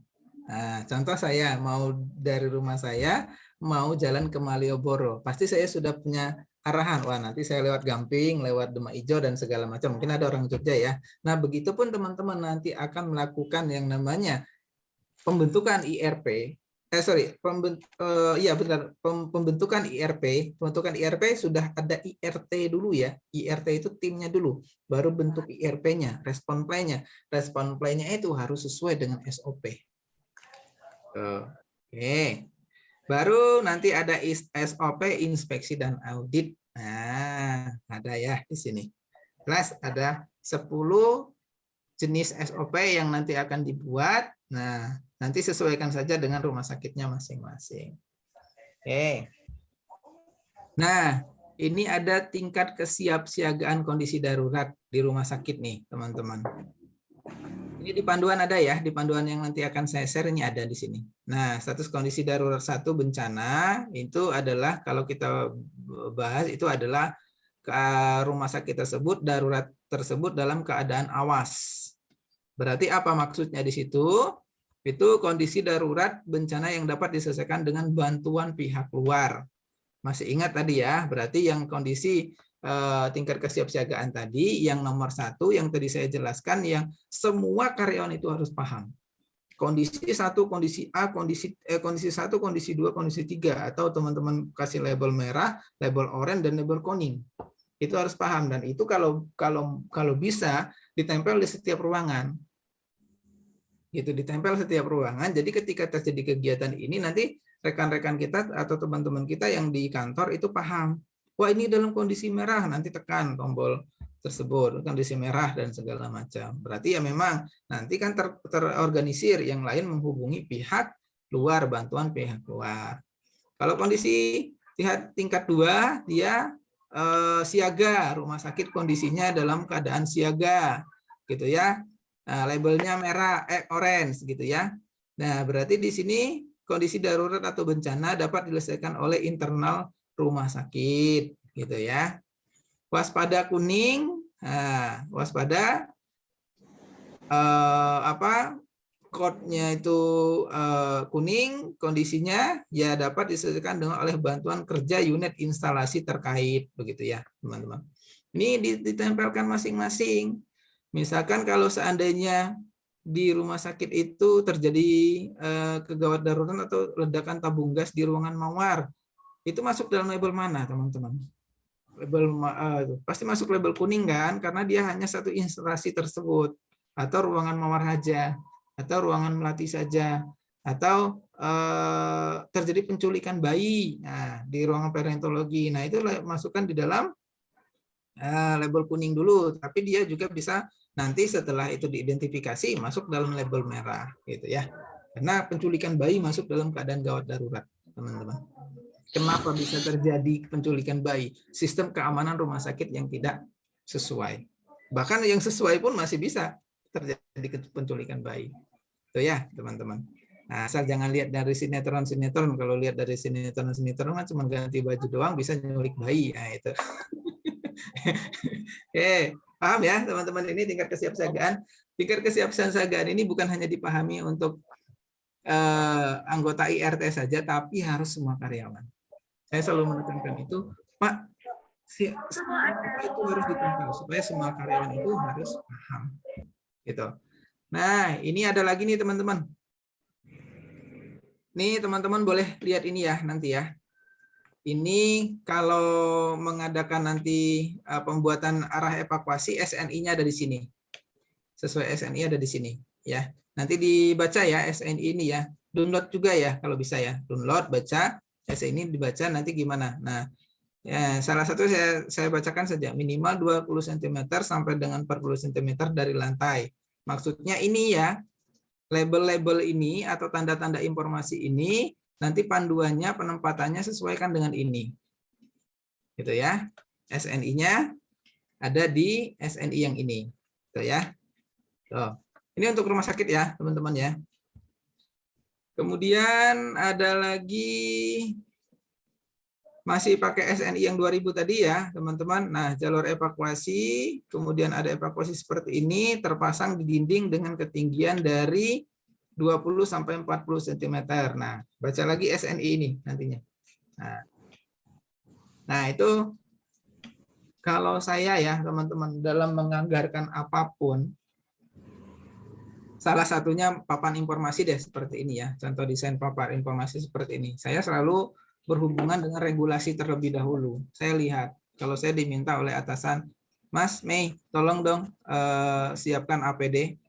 Nah, otomatis APD itu saya harus tak paham gimana caranya APD tersebut supaya sesuai dengan kebutuhan dan anggarannya bisa pas. APD di mana teman-teman regulasinya? APD itu ada di Permenaker nomor 8 tahun 2010. Saya baca dulu tuh. Nah, barulah bisa membuat RAB-nya. Itu salah satu contohnya. Seperti ini ada SNI. Lingkungan. Lingkungan rumah sakit, misalkan. Saya baca Permenaker 5 2018 tentang limbahnya. Ya, limbah rumah sakit ya. Limbah rumah sakit itu ada di Permen LH 56 tahun 2015. Nah, itu harus kita baca tuh sebelum nanti menganggarkan segala macam. Ini contoh-contohnya. Kemudian tentang apa ini? Tanda exit. Nah, ini bisa baca dari Permen PUPR nomor 14 tahun 2017 di lampiran ya, gitu ya. Permen PUPR ini ngacu dari Undang-Undang nomor 2 tahun 2017, teman-teman. Ini tentang UJK ya. Kalau rumah sakit sekarang kan banyak yang sedang melaksanakan pembangunan ya. Pembangunan tersebut nanti baca yang ini. Nanti turunannya pasti ke sini nanti. Nah, kemudian di Permen PUPR ini juga ini mengacu nanti dari Undang-Undang 44 ya. 44 2009 ya, tentang perumah sakitan tadi. Tuh. Ya, teman-teman semua ya. Ini sama titik kumpul panduannya ada di Permen PUPR. Alat pemadam api tadi jelas ya, ada di Permen 4 tahun 80, ada 4 kelas tadi ya. Pemadaman api ada 4 kelas APAR tadi ya. Kemudian kotak P3K ada di Permen 15 tahun 2008. Tuh, nanti tolong dibaca implementasinya ini ya dalam menghadapi kesiapsiagaan. Maka dari itu selalu saya sarankan teman-teman kalau nanti sudah merencanakan respon plan ya, emergency response plan, kita harus bikin konsepnya. Nah, konsepnya itu mulai dari apa tadi? Pembentukan tim sudah terbentuk, kita bentuk respon plan-nya, rencananya sudah dibentuk, kita buat yang namanya SOP-nya. SOP kan salah satunya isinya seperti ini. Ya kan, tadi ada tanda informasi dan segala macam, tetap harus kita lihat juga dari sini. Gitu ya, teman-teman semua. Kemudian ini dia teman-teman yang menarik juga, ada kegawat daruratan masyarakat. Nah, di sini kalau tidak salah ada regulasi terbaru, coba saya pastikan dulu. Tentang kekrisisan kesehatan masyarakat. Kalau tidak salah di PP 75 tahun 2019 atau 2020, nanti tolong dicari ya teman-teman itu. Itu rumah sakit wajib menanggulangi kegawat daruratan kesehatan masyarakat. Contoh seperti apa tadi? Pada saat pandemi seperti ini kan IGD kan membludak, gitu ya, penuh. Nah, maka dari itu gimana caranya nanti rumah sakit membuat plan ya kalau terjadi kekrisisan masyarakat, rumah sakit itu menyediakan space ya untuk menampung masyarakat tersebut. Bukan masalah pandemi saja, masalah bencana alam dan segala macam. Nah, karena ini berhubungan dengan rumah sakit, kegawatan darurat rumah sakit itu juga diminta untuk membuat ini. Itu. Biasanya ya, kalau di dekat-dekat IGD itu ada lantai di halaman parkir ya, di halaman parkir itu ada tanda-tanda untuk nancapin tiang-tiang. Biasanya itu digunakan nanti kalau terjadi kegawat daruratan, kekrisisan masyarakat. Itu masuk dalam kegawat daruratan atau bencana di rumah sakit. Nah, nih, jadi di sini jelas nih untuk mengantisipasi, menanggulangi lonjakan pasien terkait keadaan daruratan masyarakat saat ini, apalagi sekarang lagi masa pandemi. Nah, itu dia. Jelas ya teman-teman yang ini ya, kegawat daruratan masyarakat. Jadi memang wajib dibuatkan nanti, bikinkan SOP-nya juga ya teman-teman.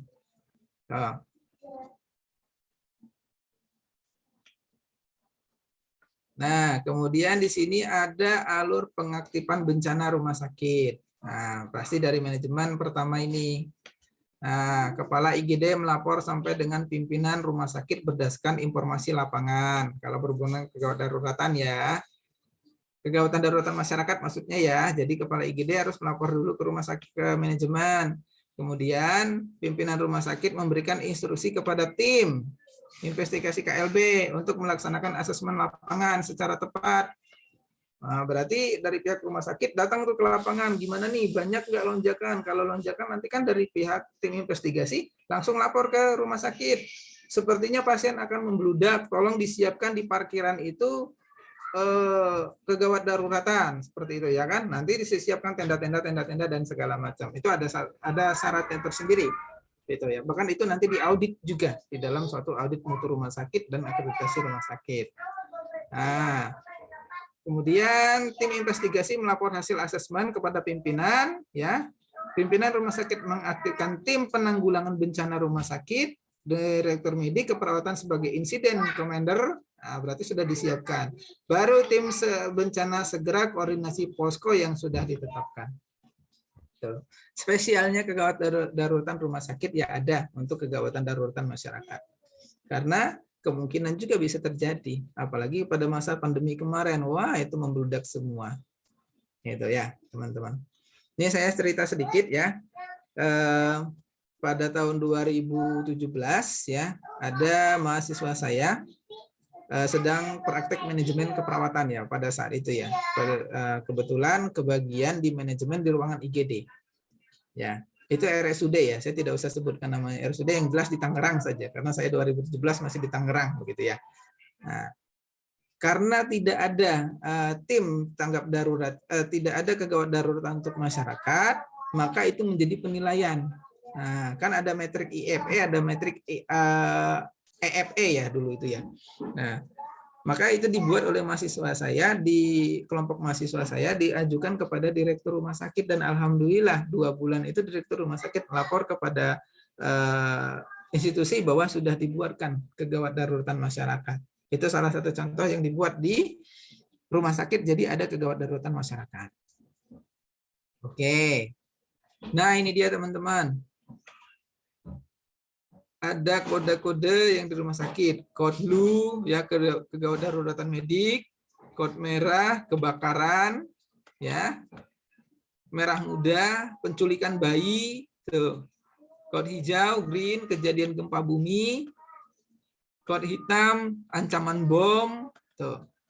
Abu-abu kedaruratan keamanan, nah MFK, kuning kegawatan daruratan massal atau emergensi internal, coklat kehilangan atau pencurian, oranye ancaman akibat bahan kimia, biologi, radioaktif, nuklir, atau di sini akibat 5/2018, Permen 5/2018. Nah, kode ungu ini adalah evakuasi. Tuh. Dari awal sudah saya bilang, kalau membahas gawat daruratan itu jangan dari yang besar dulu. Kita rencanakan dari alat dan bahan yang dari kita. Salah satunya apa? Ya ada nuklir di rumah sakit, rencanakan berarti ada apa tuh? Kode oranye kan di ruangan itu kan? Tuh, ya kan? Kalau terjadi kegawat daruratan, kalau di ruangan tersebut menggunakan ergonomi yang tidak sesuai, ya berarti itu kode oranye juga kan? Itu harus dibuat simbol-simbolnya di rumah sakit. Nah, ini ya. Dan ini harus paham oleh tim IRT, Emergency Response Team-nya. Tim tanggap daruratnya harus paham kode-kode seperti ini ya. Supaya apa, nanti ketika terjadi wah kode merah nah, langsung kebakaran, berarti langsung ambil APAR seperti itu ya teman-teman. Nah itu oke.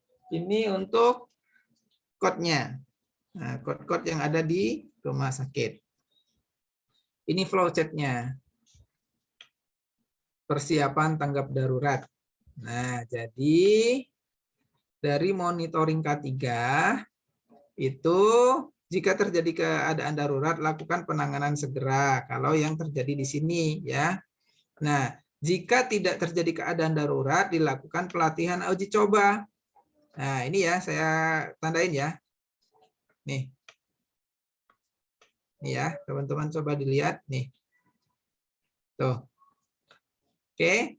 Jika terjadi keadaan, maka dilakukan penanggulangan segera. Maka melapor ke keadaan darurat. Keadaan darurat melakukan penata laksanaan tim tanggap darurat, ya, barulah nanti bantuan ke TKTD ya terdekat atau bantuan kegawat daruratan terdekat. Nah, kalau seandainya dia membutuhkan bantuan secara eksternal dan segala macam. Nah, kalau dia itu tidak terjadi keadaan darurat, maka tetap harus dilakukan uji coba tanggap darurat terus terprogram di rumah sakit tersebut. Terus terprogram ya, teman-teman. Kemudian ada evaluasi pembuatan laporan. Tuh. Oke, maka perlu diperbaiki proses konsultasi komunikasi ya, jika tidak lakukan pelatihan jika perlu. Nah, kemudian di sini ada proses pencegahan perbaikan, tindakan pencegahan perbaikan atau pencegahan. Nah, inilah flow dalam persiapan tanggap darurat, dan ini harus apa? Ditempel. Di mana? Di ruangan tim tanggap darurat atau di ruangan masing-masing. Ini saya sering jalan-jalan ke rumah sakit, itu masih kurang sekali teman-teman informasi-informasi seperti ini. Padahal ini penting sekali ya, informasi flow ini, supaya apa? Karyawan kita itu ngerti. Ini kalau terjadi gawat darurat saya harus lapor kemana gitu. Termasuk tim-tim nomor-nomor emergensi yang ada di rumah sakit itu harus ditempel di setiap ruangan gitu. Tuh, masih minim sekali. Tapi ada satu rumah sakit ya. Kebetulan saya melakukan penelitian di sana 2020 ya. 2020 saya melakukan penelitian di sana. Itu tim tanggap daruratnya sudah bagus.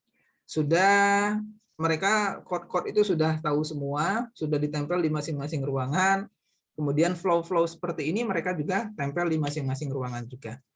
Tuh, supaya nanti apa? Kalau terjadi kegawat daruratan, mereka tuh sudah tidak bingung, tinggal lihat oh ini, langsung mereka lakukan respon time, apa namanya, cepat respon begitu ya, nanti dalam kegiatan tanggap darurat tersebut. Oke, skemanya dalam pembuatan prosedur tanggap darurat di rumah sakit, bentuk tim terlebih dahulu, ya. Bentuk tim terlebih dahulu. Setelah bentuk tim, tujuan ruang lingkup itu gawat daruratan mau seperti apa? Ingat, kalau sudah tujuan ruang lingkup itu harus mencakup seluruh rumah sakit ya. Itu ya, teman-teman. Ruang lingkup dapat, baru identifikasi potensi bahaya yang ada di rumah sakit. Gitu ya. Ini sebenarnya kalau seandainya ahli K3-nya P2 K3 atau tim K3 rumah sakit sudah melaksanakan, teman-teman boleh sih copy paste dari mereka, itu boleh sebenarnya. Tinggal nanti teman-teman melanjutkan ke tim tanggap darurat begitu ya, teman-teman. Boleh sebenarnya, silakan saja. Setelah itu identifikasi selesai, masuk ke risk assessment. Penilaian resiko mana yang paling tinggi, mana yang paling rendah. Masih ingat kan ada nilai paling tinggi, rendah, sedang atau apa itu. Tuh. Upaya minimal resiko. Berarti menggunakan apa di sini? Hierarki. Pengendalian resiko. Baru identifikasi kebutuhan sarana alat atau SDM-nya. Nah, barulah di sini dibutuhkan anggaran. Tuh, ya, kadang-kadang kita ini langsung dianggarkan terlebih dahulu ya, teman-teman, tanpa identifikasi dulu. Akhirnya apa? Anggarannya membludak gitu. Besok minta ke bagian keuangan, anggarannya anggapnya 100 juta untuk kegiatan gawat darurat. Saya kira lebih ya. Sprinkler aja tuh berapa? Ya kan? Smoke detector aja itu udah berapa ya? Lebih ya 100 juta ya, teman-teman. Nanti tolonglah dibuatkan seperti itu ya, teman-teman. Baru tanggung jawab ya, tanggung jawab atau tugas orang yang melaksanakan tanggap darurat tersebut. Susun prosedur, SOP-nya ada tadi ya, tadi SOP-nya sudah saya jelaskan. Baru sosialisasi prosedur tanggap darurat ke semua karyawan, ya. Prosedur ini sosialisasi kepada semua karyawan. Nah, dengan cara apa tadi? Ya, papan-papan informasi itu disosialisasikan kepada semua karyawan. Kemudian emergency drill ya, pelaksanaan emergency atau pelatihan ya. Emergency drill ini pelatihan ya, teman-teman, melakukan pelatihan, barulah evaluasi sudah sesuai belum, respon plan-nya, baru ke tujuan dan ruang lingkup lagi. Nah, berarti ini baru di tahap ERP, emergency response plan. Ingat, ERP terbentuk sudah ada ini terlebih dahulu. Tuh. Sampai sini bisa dipahami ya, rekan-rekan ya. Oke, ini peralatan yang dibutuhkan di rumah sakit, ada sistem alarm, lampu, peralatan pemadam kebakaran, ada fasilitas komunikasi, ada hidran, ya hidran ini mahal ya, tempat perlindungan, stasiun pencucian mata, dan segala macam. Nanti tolong disiapkanlah di rumah sakit ya, peralatan-peralatan seperti ini. Maka ingat, ini kan berhubungan dengan duit semua ya, uang semua. Maka uang itu ada di sini loh teman-teman. Nah, nanti kebutuhan, identifikasi kebutuhan sarana dan prasarana. Nah, tapi ingat, membuat proposal mengajukan keuangan itu ya teman-teman berdasarkan ini ya, identifikasi ini, sudah di risk assessment, sudah minimal risiko, barulah keluar anggaran ini. Gitu. Akhirnya mungkin alarm yang dibutuhkan, lampu, fasilitas komunikasi, hidran, dan segala macam. Tuh, teman-teman. Kemudian ketentuan emergency exit di rumah sakit itu sebagai persiapan jika terjadi keadaan darurat. Ya, persiapan personil terlibat harus memahami lokasi atau rute rumah sakit, itu juga harus dijelaskan di pada karyawan kita. Nah, minimal 2 rute darurat untuk menjadi jalan ke tempat evakuasi personil itu. Nah, kemudian rute emergency exit menuju daerah yang aman itu harus dijelaskan di dinding-dinding itu, teman-teman. Sampai ke pokoknya sampai ke assembly point ya, sampai dengan assembly point itu harus dijelaskan. Nah, tangga darurat di sebelah mana, kemudian nanti informasi kalau seandainya terjadi bencana, terjadi kebakaran, jangan menggunakan lift, gunakanlah tangga darurat. Intinya sampai dengan assembly point. Itu ya ketentuan-ketentuannya. Siapkanlah persiapan seperti ini. Kan namanya masih persiapan. Emergency response plan. P-nya itu kan masih plan. Itu ya. Emergency response plan. Oke. Nah, faktor kegagalan yang terjadi dalam kondisi darurat tersebut ya seperti ini. Jelas, yang nomor 1 ini iya. Saya iakan. Kurangnya dukungan top manajemen.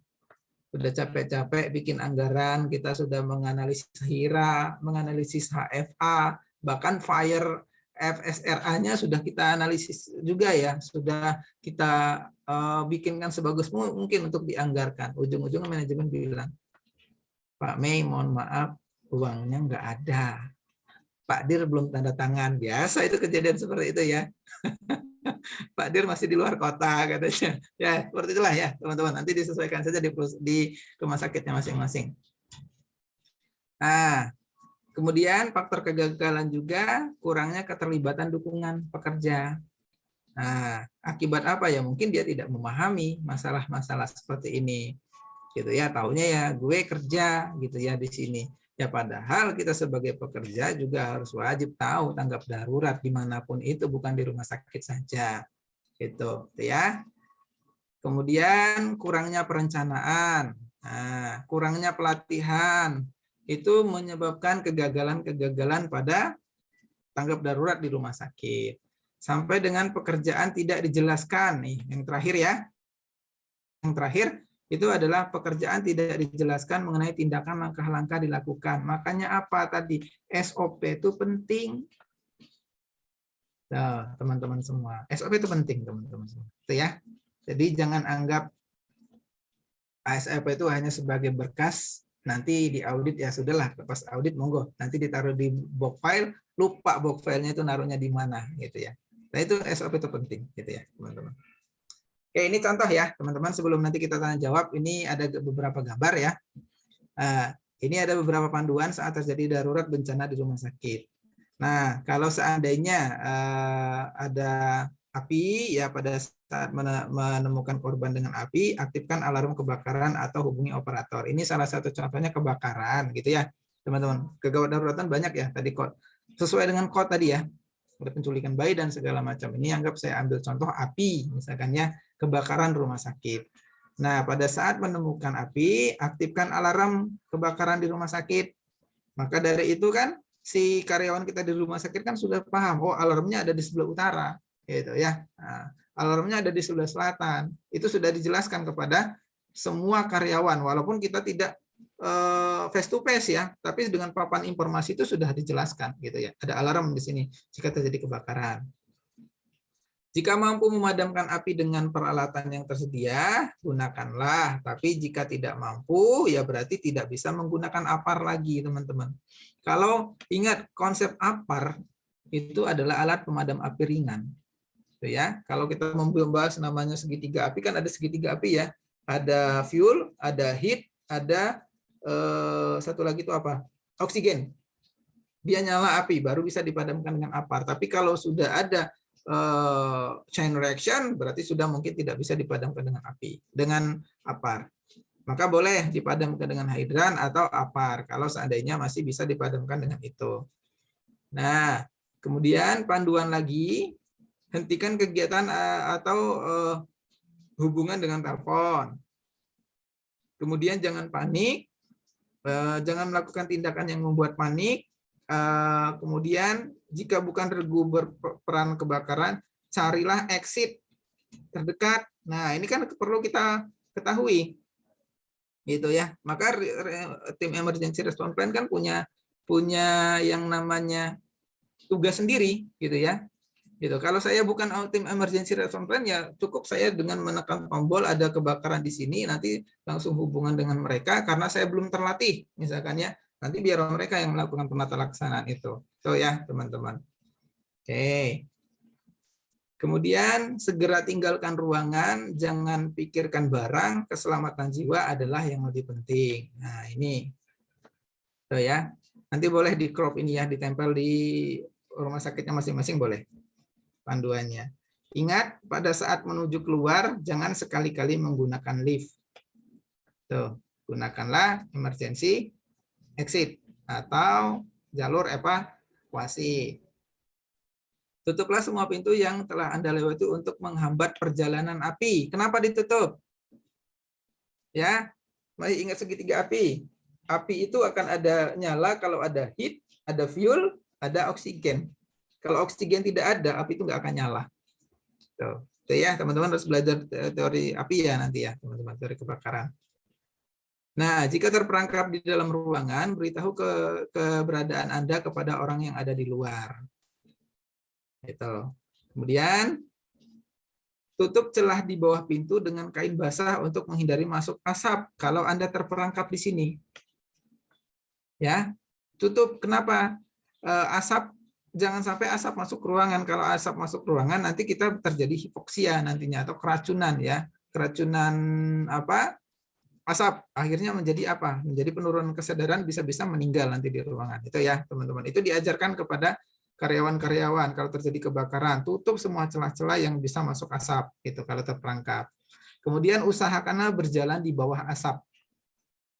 Ya, usahakan berjalan di bawah asap karena asap itu pasti dia mencari konsentrasi yang rendah. Dia naik terus, ya. Itu teori apa namanya dulu zaman SMA itu saya lupa. Homeostasis ya. Itu kalau tidak salah ya, apa? Mungkin Bu Ismi masih ingat ya. Homeostasis kalau tidak salah ya. Itu ya. Nah, jangan sekali-kali melompat, tunggu bantuan rescue datang gitu ya. Itu kita harus disosialisasikan kepada karyawan kita. Oke, tuh teman-teman. Yang bisa saya sampaikan terakhir itu adalah assembly point. Nah, contohnya sudah saya jelaskan, poin-poinnya tadi juga saya sudah jelaskan. Masih ada waktu 10 menit lagi ya, cukup nggak ya? Mudah-mudahan cukup ya, Bu Ismi ya. Monggo, teman-teman, jika ada yang mau ditanyakan, saya kembalikan dulu ke Bu Ismi ya. Monggo, silakan. Ya, baik. Terima kasih Pak Merizal atas materi yang sudah disampaikan dengan tuntas. Materi yang sangat luar biasa ya Bapak dan Ibu. Semoga ilmu yang kita dapat pada malam hari ini dapat diimplementasikan dalam kehidupan sehari-hari. Nah, sekarang sudah saatnya kita masuk ke sesi diskusi. Silahkan Bapak dan Ibu nih yang sudah nge-keep pertanyaannya, yang ingin bertanya bisa raise hand maupun chat di chat room. Silahkan Bapak dan Ibu, terima kasih. Monggo, teman-teman, jika ingin ada yang didiskusikan atau terkait dengan rumah sakitnya harus bagaimana, monggo silahkan. Selagi masih dalam kompetensi saya, insya Allah saya jawab. Monggo. Baik, sudah ada pertanyaan nih Pak di chat room dari Bapak Suhendriono. Bapak Suhendriono, seberapa besar upaya pembinaan dan seberapa ketat pengawasan dari pemerintah melalui kementerian terkait terhadap manajemen rumah sakit, Oke. sehingga penerapan K3RS bisa optimal? Baik, terima kasih Pak Suhendriono. Oke. Silakan Pak Merizal. Ini tentang manajemen rumah sakitnya atau tentang K3-nya? Kalau manajemen rumah sakitnya nanti nyangkutnya ke TKRS, Tata Kelola Rumah Sakit. Kalau K3-nya dikeluarkan di tahun 2016. Dulu 2010 sudah ada di Permen 1087, tetapi masih belum, itu masih berupa panduan ya. Di Permenkes 66 itu sudah diwajibkan. Jadi memang itu perhatiannya memang sudah wajib begitu ya. Kalau TKRS dari zaman keluar Undang-Undang 44 2009 itu sudah diwajibkan. Begitu. Jadi ada dua pertanyaan mungkin itu ya Bu Ismi ya. Tuh.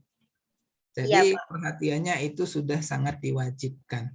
Kalau tidak itu dikenakan sanksi. Sanksinya tolong baca, itu ya, Undang-Undang 170 dan kalau terjadi korban ya dari kecelakaan kerja itu ada di Undang-Undang 13 2003. Itu tolong dibaca nanti. Sampai dengan 400 juta kurungan itu ada semua.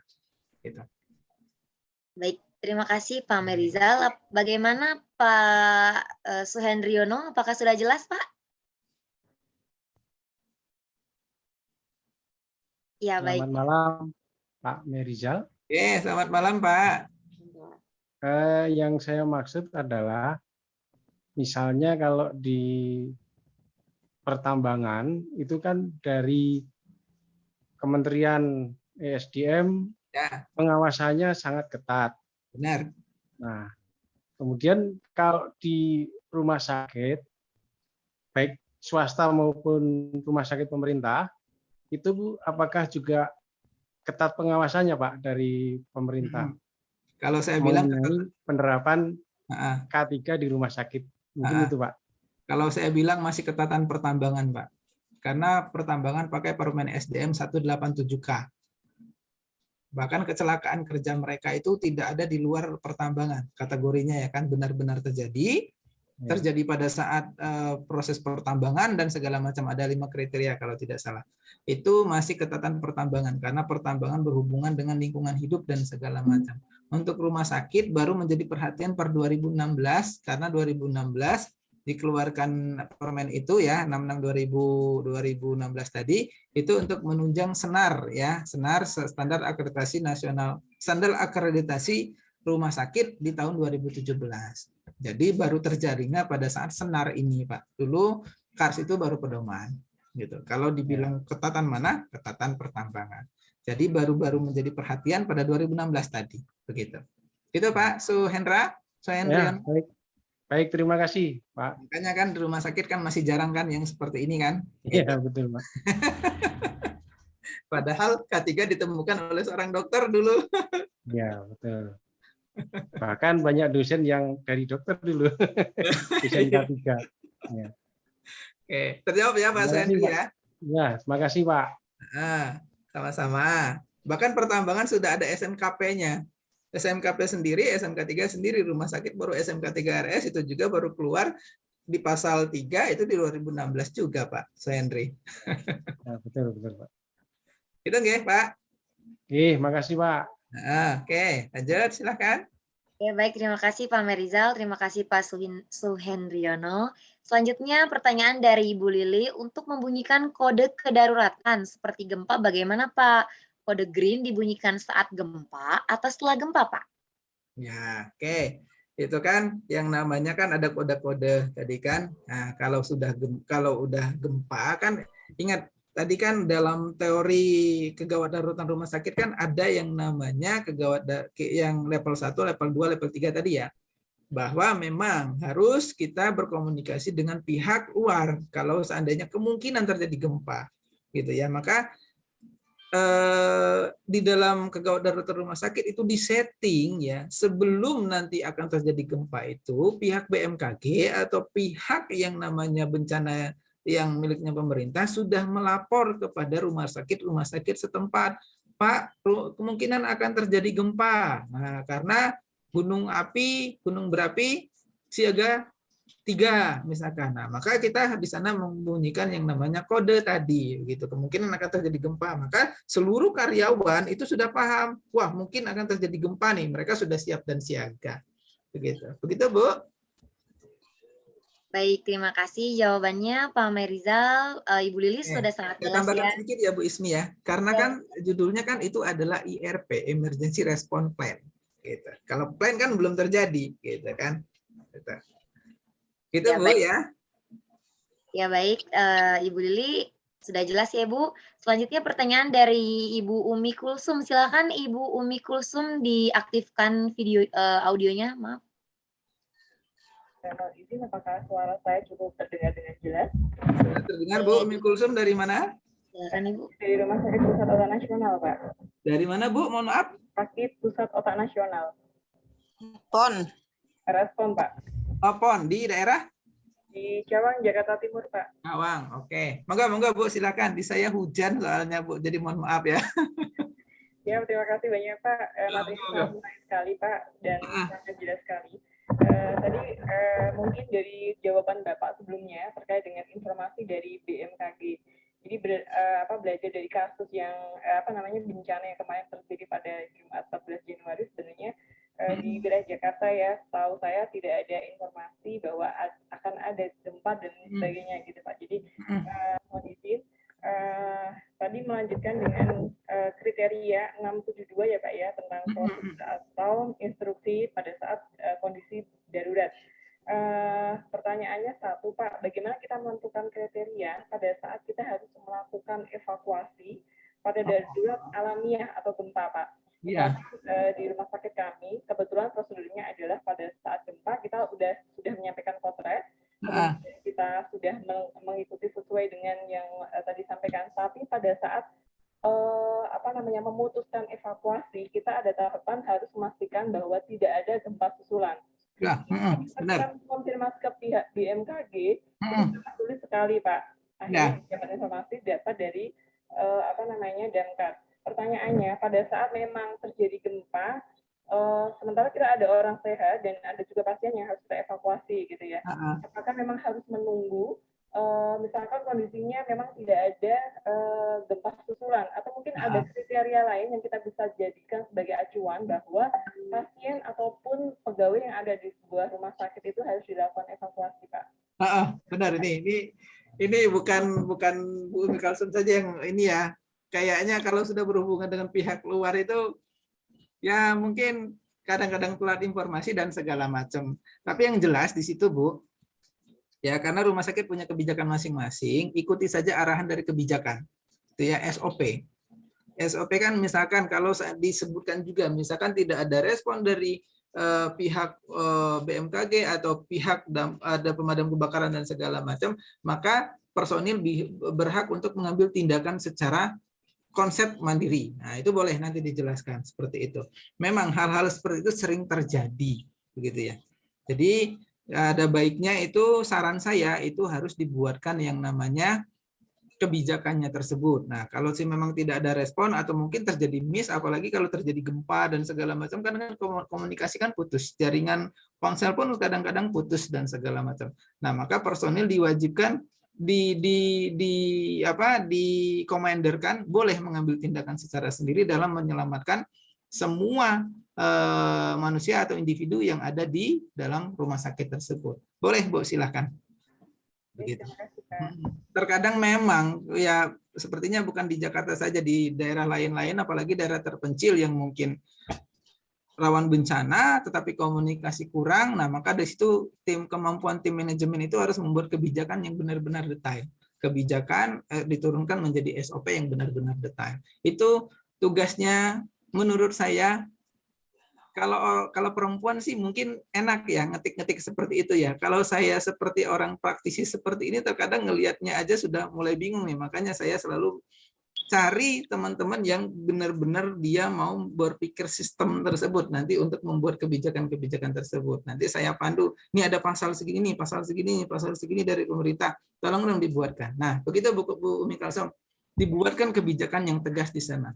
Boleh personil tim itu mengambil tindakan secara mandiri jika memang tidak ada respon dari pihak luar tersebut. Nah, tapi itu jelaskan dulu di sana.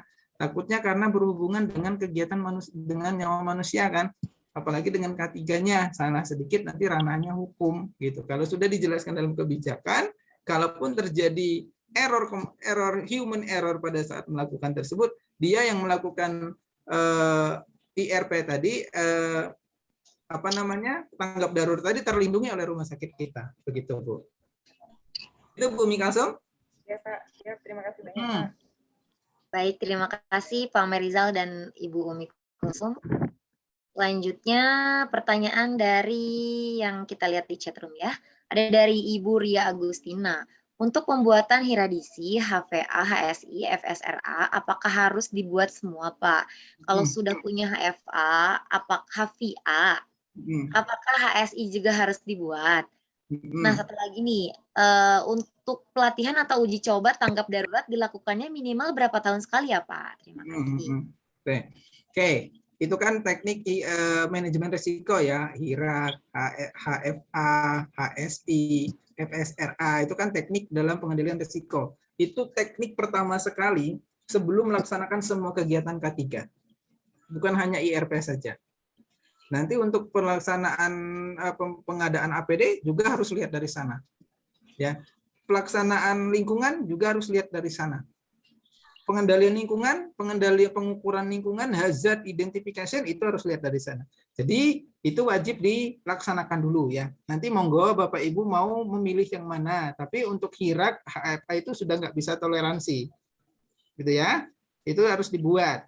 Kemudian kalau HIRAK kan enak ya, yang kemarin 2 minggu berapa yang pertemuan kedua dengan saya. Kalau HFA agak rumit. HFA itu berdasarkan dengan kejadian bulan-bulan yang sudah terjadi atau berdasarkan tadi yang contoh di panduan tadi mungkin dengan berapa tahun terjadi. Nah, itu tolong dibuatkan. HSI itu safety ya. Itu safety biasanya berhubungan dengan MFK dan segala macam juga harus dibuat. Fire risk assessment itu bisa teman-teman copy paste dari HIRAK atau HFA nggak apa-apa, silakan yang itu. Gitu ya. Kemudian yang kedua tadi apa Bu Ismi? Baik, pertanyaan kedua, untuk pelatihan atau uji coba tanggap darurat dilakukannya minimal berapa tahun nih Pak? Nah, di dalam ketentuan itu peraturan perundang-undangan tidak ada ketentuan. Monggo, nanti disesuaikan dengan program K3-nya. Tuh ya. Kalau saya, kalau APAR ya, APAR itu kan untuk pelatihan pemadaman kebakaran, APAR itu kan ada masa berlakunya ya kan. Nah, kalau seandainya masa berlakunya APAR itu sudah semua habis, nanti jangan dulu dibuang, buatkan pelatihan. Gitu. Sesuaikan dengan program. Itu cantumkan di kebijakan di SOP ya. Ketika APAR habis, APAR bisa digunakan untuk ketika APAR mengalami masalah atau terjadi pressure gate dan segala macam, APAR bisa digunakan dialihfungsikan untuk pelatihan. Nah, maka itu dibuatkanlah sesuai dengan programnya rumah sakit masing-masing. Gitu. Baik, terima kasih Pak Merizal. Ibu Ria Agustina sudah jelas ya jawabannya Ibu. Baik, terima kasih Bu Ria juga. Selanjutnya pertanyaan dari Ibu Arwiyah Royani. Izin bertanya, informasi dari BMKG prediksi akan ada gempa megatrust Jawa Jakarta. Bagaimana persiapan menghadapi bencana tersebut, Pak? Nah, kalau sudah berhubungan dengan BMKG ini kan ini sudah hubungan rumah sakit humas. Saya bilang cuman ada kebijakan di humas itu. Ya, kalau seandainya informasi sudah ada gempa, ya kita tim tanggap darurat yang harus menginformasikan ke seluruh tim yang ada di rumah sakit. Itu tugasnya kita. Tugasnya mereka hanya menginformasikan kepada kita ke rumah sakit. Nanti rumah sakit merespon dan tim IRP langsung merespon ke seluruh karyawan yang ada di rumah sakit. Begitu. Ya. Terima kasih Pak Merizal. Apakah Ibu Arwiyah Royani sudah jelas? Itu fungsinya kita harus komunikasi tadi ya. Nah, maka itu yang kita harus pegang nomor-nomor telepon di area-area provinsinya masing-masing. Nomor-nomor penting itu harus disimpan gitu. Gitu. Moga Bismi lanjut. Ya, baik, terima kasih Pak. Terima kasih Ibu Arwiyah Royani. Selanjutnya satu lagi pertanyaan dari Pak Jepri, lalu lanjut ke Pak Khairon ya. Pak Jepri, Bapak izin bertanya, apakah Permenkes nomor 432 tahun 2007 tentang pedoman manajemen K3RS berlaku juga untuk di puskesmas atau klinik, Pak? Enggak. Sekarang kalau untuk rumah sakit pakai Permenkes 66 ya. 66 tahun 2016. Kalau rumah sakit pakai Permenkes nomor 52 tahun 2018. Nah, puskesmas dan klinik atau pasienkes pakai Permenkes 52 tahun 2018. Kalau rumah sakit Permenkes 66 tahun 2016. Di situ dijelas kok dicabut. Lihat kalau di pasal, kan kalau Permenkes rumah sakit kan ada 32 pasal ya. Pasal 32 itu menyatakan mencabut yang Kepmenkes 1087. Nah, itu dicabut. Begitupun yang puskesmas juga dicabut. Gitu. Jelas ya teman-teman, pakai yang terbaru ya sekarang ya teman-teman. Karena ngacunya ke SNAR ya kita ya teman-teman ya. Ya baik, terima kasih Pak. Satu lagi pertanyaan dari Pak Jeffrey. Apabila terjadi kebakaran di rumah sakit di lantai 5 dari 9 lantai, bagaimana langkah dan cara yang paling efektif mengevakuasi pasien lantai 6, 7, 8, 9 nih? Apalagi banyak pasien yang lansia dan menggunakan kursi roda. Sedangkan jumlah personil emergency respon tim terdiri dari Satpam OB, maintenance, dan HSE sangat terbatas saat terjadinya kebakaran. Bagaimana nih Pak? Nah, ini implementatif banget ini. Ini sudah ke arah kegiatannya ini ya, teman-teman. Jadi, pertama kita harus paham struktur rumah sakit terlebih dahulu. Ya, struktur dan rumah sakit seperti apa. Maka saya tidak bisa membilang harus lewat jalan lewat mana segala macam. Ada baiknya jalur evakuasi tersebut ya. Teman-teman mungkin bisa main ke RSAS ya, Sadikin Bandung. Jalur evakuasi itu kan itu sudah tidak berbentuk tangga lagi, tapi dia berbentuk miring datar seperti ini ya kan. Jadi ketika terjadi kebakaran di lantai 5, ketika lift tidak bisa difungsikan, kita langsung bawa mereka turun melalui jalur evakuasi yang bukan seperti tangga tadi. Nah, itu salah satu contohnya. Kemudian yang ketiga, itu yang melaksanakan tersebut, yang melakukan pertolongan, itu harus teman-teman yang sudah terlatih melakukan evakuasinya. Nah, maka dari itu pentingnya tadi dalam melaksanakan ERP ini, itu teman-teman harus dilatih. Nah, kecuali kalau memang tidak memungkinkan melalui jalur evakuasi. Kalau tidak memungkinkan jalur evakuasi, misalkan sudah tertutup dengan api dan asap semua, berarti memang jalan lainnya harus menunggu tim rescue yang tadi di slide terakhir. Masih ingat ya itu? Nah, tunggu tim rescue sampai. Begitu. Itu ya. Nah, tetapi kita harus implementasi di dalamnya sambil menunggu tim rescue sampai. Apa tadinya? Salah satunya kita harus merunduk terus, jangan sampai kita berada di atas asap itu, berada di muka kita harus berada di bawah asap. Kemudian tutup celah-celahnya, celah-celah yang kemungkinan bisa masuk api dan asap. Usahakan ya di barang-barang yang mudah terbakar di sana dibuang semua keluar. Ingat, tinggalkan semua barang-barang atau buang semua barang-barang. Itu emergency, itu harus dilatih kepada tenaga keperawatan atau tenaga SDM yang ada di rumah sakit. Begitu, teman-teman? Baik ya, terima kasih Pak Merizal. Terima kasih Pak Merizal jawabannya, terima kasih. Ya baik, terima kasih Pak Merizal dan terima kasih kepada Pak Jeffrey. Selanjutnya Pak Khairon, silakan diaktifkan dulu audionya, Pak. Ya, makasih Mbak. Ya, silakan Pak. Nggak bisa open video, hujan deras nih Jember. Pak Merizal, ada sedikit aja. Ini kan ada undang-undang Cipta Kerja itu kan menurunkan beberapa PP, termasuk yang mencabut sebenarnya kayak PP 5B3 itu sudah digantikan di PP B3 ya. Ya, dan seterusnya. Itu kaitannya yang berkait dengan K3 itu apa? Ada juga Pak ya, yang maksudnya secara prinsip karena undang-undang Cipta Kerja ini mempengaruhi program-program K3 terutama di rumah sakit begitu. Mungkin. Makasih, itu aja Pak. Ini implementatif ya. Jadi Undang-Undang Cipta Kerja itu Undang-Undang Nomor 22 tahun 2020. Di sana itu di pasal itu ada 193 pasal kalau tidak salah. kalau lembarnya ada 1000 lembar, saya juga belum khatam semuanya ya. 1000 lembar tersebut ada yang jelas ada 193 pasalan. Di pasal 193 itu menyebutkan tidak mencabut Undang-Undang 13 2003 atau Undang-Undang Ketenagakerjaan yang masih sinergi dengan Undang-Undang Cipta Kerja. Maka dari itu teman-teman boleh pakai Undang-Undang 13 2003 atau Undang-Undang Cipta Kerja. Tetapi ada perbedaan di sana terkait dengan limbah B3, gitu ya. Nah, kalau limbah B3 itu dipakainya itu adalah PP 101 2014, itu yang dulu ya. Sementara yang rumah sakit tidak pakai PP 101 2014, pakainya Permen LH 56 tahun 2015. Nah, PP 101 itu sudah dicabut diganti ke PP 11 2011 tentang limbah B3, gitu ya. Di sana ada perbedaan. Kalau dulu di PP 101 2014 itu fly ash, button ash itu masih difungsikan, masih dianggap menjadi limbah B3. Tetapi di sana di PP 11 2021 itu fly ash dan button ash itu sudah bukan masuk dalam limbah B3. Kalau ditanya apakah masih ada kaitannya, Pak? Ada kaitan dengan rumah sakit, tergantung dengan rumah sakitnya di wilayah mana. Gitu. Kalau rumah sakit berhubungan dengan kawasan industri atau kerjasamanya dengan industri, contoh misalkan saya sebut di Tangerang kan banyak rumah sakit yang menjadi rumah sakit industri ya, rumah sakit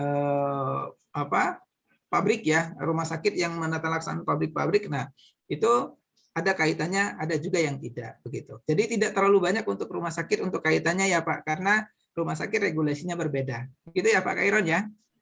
Oke, siap, makasih. Oke, matur nuwun. Limbahnya kita pakai Permen LH ya, 56 2016 ya. Kemudian dia siap, makasih Pak. Ya. Dia nyangkut ke Undang-Undang 32 tahun 2009. Nah, nanti tinggal kita sesuaikan saja. Biasanya rumah sakit nggak ada fly ash, button ash kan? Gitu. Ya, oke. Itu ya, Pak Iron? Ya, baik, terima kasih Ya, Pak makasih. Terima kasih kepada Pak Iron. Selanjutnya 2 pertanyaan lagi ya Pak ya, dari Pak Agung Ahmad dan dari Ibu Amel. Oke. Yang pertama dari Pak Agung dulu, ini sepertinya ke direct message ke saya. Contoh penggunaan alat evakuasi pasien total care jika di rumah sakit tersebut tidak ada rem atau bed rail, karena jika menggunakan matras khawatir pasien mengalami perburukan Pak. Nah, contohnya penggunaan alat evakuasi pasien itu gimana tuh Pak? Yang total care. Nah, dan selanjutnya satu lagi, apakah ada prioritas pada saat evakuasi pasien? Jika ada, pasien apa dulu nih yang dapat dilakukan evakuasi, Pak? Terima kasih, Ya. Pak. Ini apa ya? Ini terkait dengan kegawat daruratan medik ya. Jadi ada beberapa teori yang menyatakan ya teman-teman, nanti monggo silakan, mau teman-teman ambil dari WHO atau mau dari ILO monggo. Yang jelas tolong baca dari dua itu. Yang jelas intinya sama. Ya, yang namanya mengevakuasi itu teman-teman kalau dari ILO itu kan diutamakan itu adalah keselamatan. Kalau dari WHO itu adalah tentang kesehatannya gitu ya, atau bagaimana tentang kondisi pasiennya. Jadi saya sarankan monggo teman-teman yang jelas fasilitas apa yang ada di sana dipergunakan gitu ya, dipergunakan dalam menyelamatkan pasien. Karena kalaupun dibiarkan di dalam ruangan itu menjadi malah tambah lebih buruk. Kalau seandainya itu kebakaran, kalau seandainya gempa mungkin tertimpa dan segala macam. Itu ya teman-teman. Jadi monggo silakan nanti disesuaikan saja, dibuatkan kebijakannya. Mau ambil teori dari ILO boleh, mau ambil dari teori WHO boleh. ILO ya, ILO. Kemudian itu ada WHO gitu. Monggo silakan nanti disesuaikan saja dengan kebijakannya masing-masing. Kemudian yang kedua tadi apa Bu Ismi? Jika ada prioritas pada saat evakuasi pasien, apa dulu nih yang dapat dilakukan evakuasinya, Pak? Jadi kalau dalam KGD ya, kegawatan darurat medik itu kan ada label merah, label kuning, label hijau, label hitam ya, seperti itu ya. Nah, di dalam evakuasi ini kan ini ditujukan untuk semua unit individu atau unit manusia atau kepada semua orang yang berada di dalam lingkungan rumah sakit, begitu ya, teman-teman. Nah, untuk pelaksanaan mana dulu yang lebih didahulukan ya teman-teman, usahakanlah ya teman-teman itu mengevakuasi pasien yang benar-benar terjangkau oleh teman-teman sekalian, gitu ya. Karena memang tidak ada di dalam emergency response plan itu tidak ada memilih, oh harus pasien label merah dulu, harus pasien label hijau dulu, tidak ada yang seperti itu. Ya, tidak seperti itu. Jadi usahakan yang mana yang mungkin bisa terjangkau dan mungkin bisa diselamatkan lebih dahulu, begitu ya teman-teman. Nah, tapi kalau seandainya dia bisa beraktivitas sendiri ya, maka dipandu saja beliaunya, kita sambil ambil pasien yang lain, begitu. Di dalam emergency response plan tidak ada memilih mana pasien yang lebih dulu diprioritaskan. Semuanya berhak untuk mendapatkan keselamatan sesuai dengan undang-undang keselamatan, begitu. Itu ya teman-teman semua ya. Ya, baik. Terima kasih Pak Merizal. Ibu Amel, sekiranya pertanyaan sudah dijawab ya tadi sekalian sama Pak Merizal. Sudah jelas juga ya jawabannya. Ibu Amel gimana? Ya, baik Ibu Amel, dan pertanyaan dari Pak Agung Ahmad sudah dijawab oleh Pak Merizal. Terima kasih banyak Pak Merizal atas jawabannya. Terima kasih banyak atas peserta webinar pada hari ini. Pertanyaan yang sangat luar biasa ya bagi kita yang tadinya kita nggak tahu nih, pengen nanya tapi malu, atau mungkin pengen nanya tapi bingung bahasanya gimana, dan akhirnya ditanyakan oleh teman-teman yang lain, oleh rekan-rekan yang lain. Jadinya kita tahu nih, oh itu. Dan jawabannya sangat luar biasa ya Bapak dan Ibu dari Pak Merizal. Baik, alhamdulillah sesi diskusi tanya jawab sudah terlaksana dengan hikmat, aktif, dan antusias. Semoga materi pada hari ini dapat bermanfaat untuk kita semua dan dapat mengupgrade ilmu kita semua. Amin. Baiklah, kita sudah berada di penghujung acara. Kepada Pak Merizal, terima kasih banyak telah menyampaikan ilmu yang sangat luar biasa mengenai kembali teman-teman. Saya potong dikit Bu Ismi. Intinya begini teman-teman, dalam emergency response plan itu jangan berpikir ini tidak bisa dilakukan, begitu ya. Intinya yang namanya emergency response plan itu kan kita merencanakan terlebih dahulu dan bikinkan syaratnya. Kalau mau bagus, bikinkan kebijakan itu yang kebijakan yang sedetail-detailnya. Jadi kalau seandainya nanti ada kejadian, karena ini kan nanti pasti berhubungan dengan hukum, citra rumah sakit dan masyarakat, ya kan? Kalau terjadi bencana dan segala macam, setidaknya kalau seandainya itu terjadi, kita sudah punya kebijakan pegangan dari rumah sakit. Kalau nanti ada dari pengadilan, kenapa Anda tidak menyelamatkan pasien ini? Nah, saya berpegangnya kepada kebijakan rumah sakit bahwa tidak menyebutkan harus ada pasien bla bla bla dan segala macam. Contoh pertanyaan terakhir tadi ya, harus ada segala macam. Dibuatkan dulu kebijakan SOP dan kebijakan dan SOP yang sedetail-detailnya. Tapi ingat, itu harus sesuai dengan PUU. Gitu ya. Itu ya teman-temanku semua ya, rekan-rekanku semua. Jadi kayak bikin panduan gitu ya Pak ya, panduan Benar. emergency response plan gitu ya Pak ya? Benar.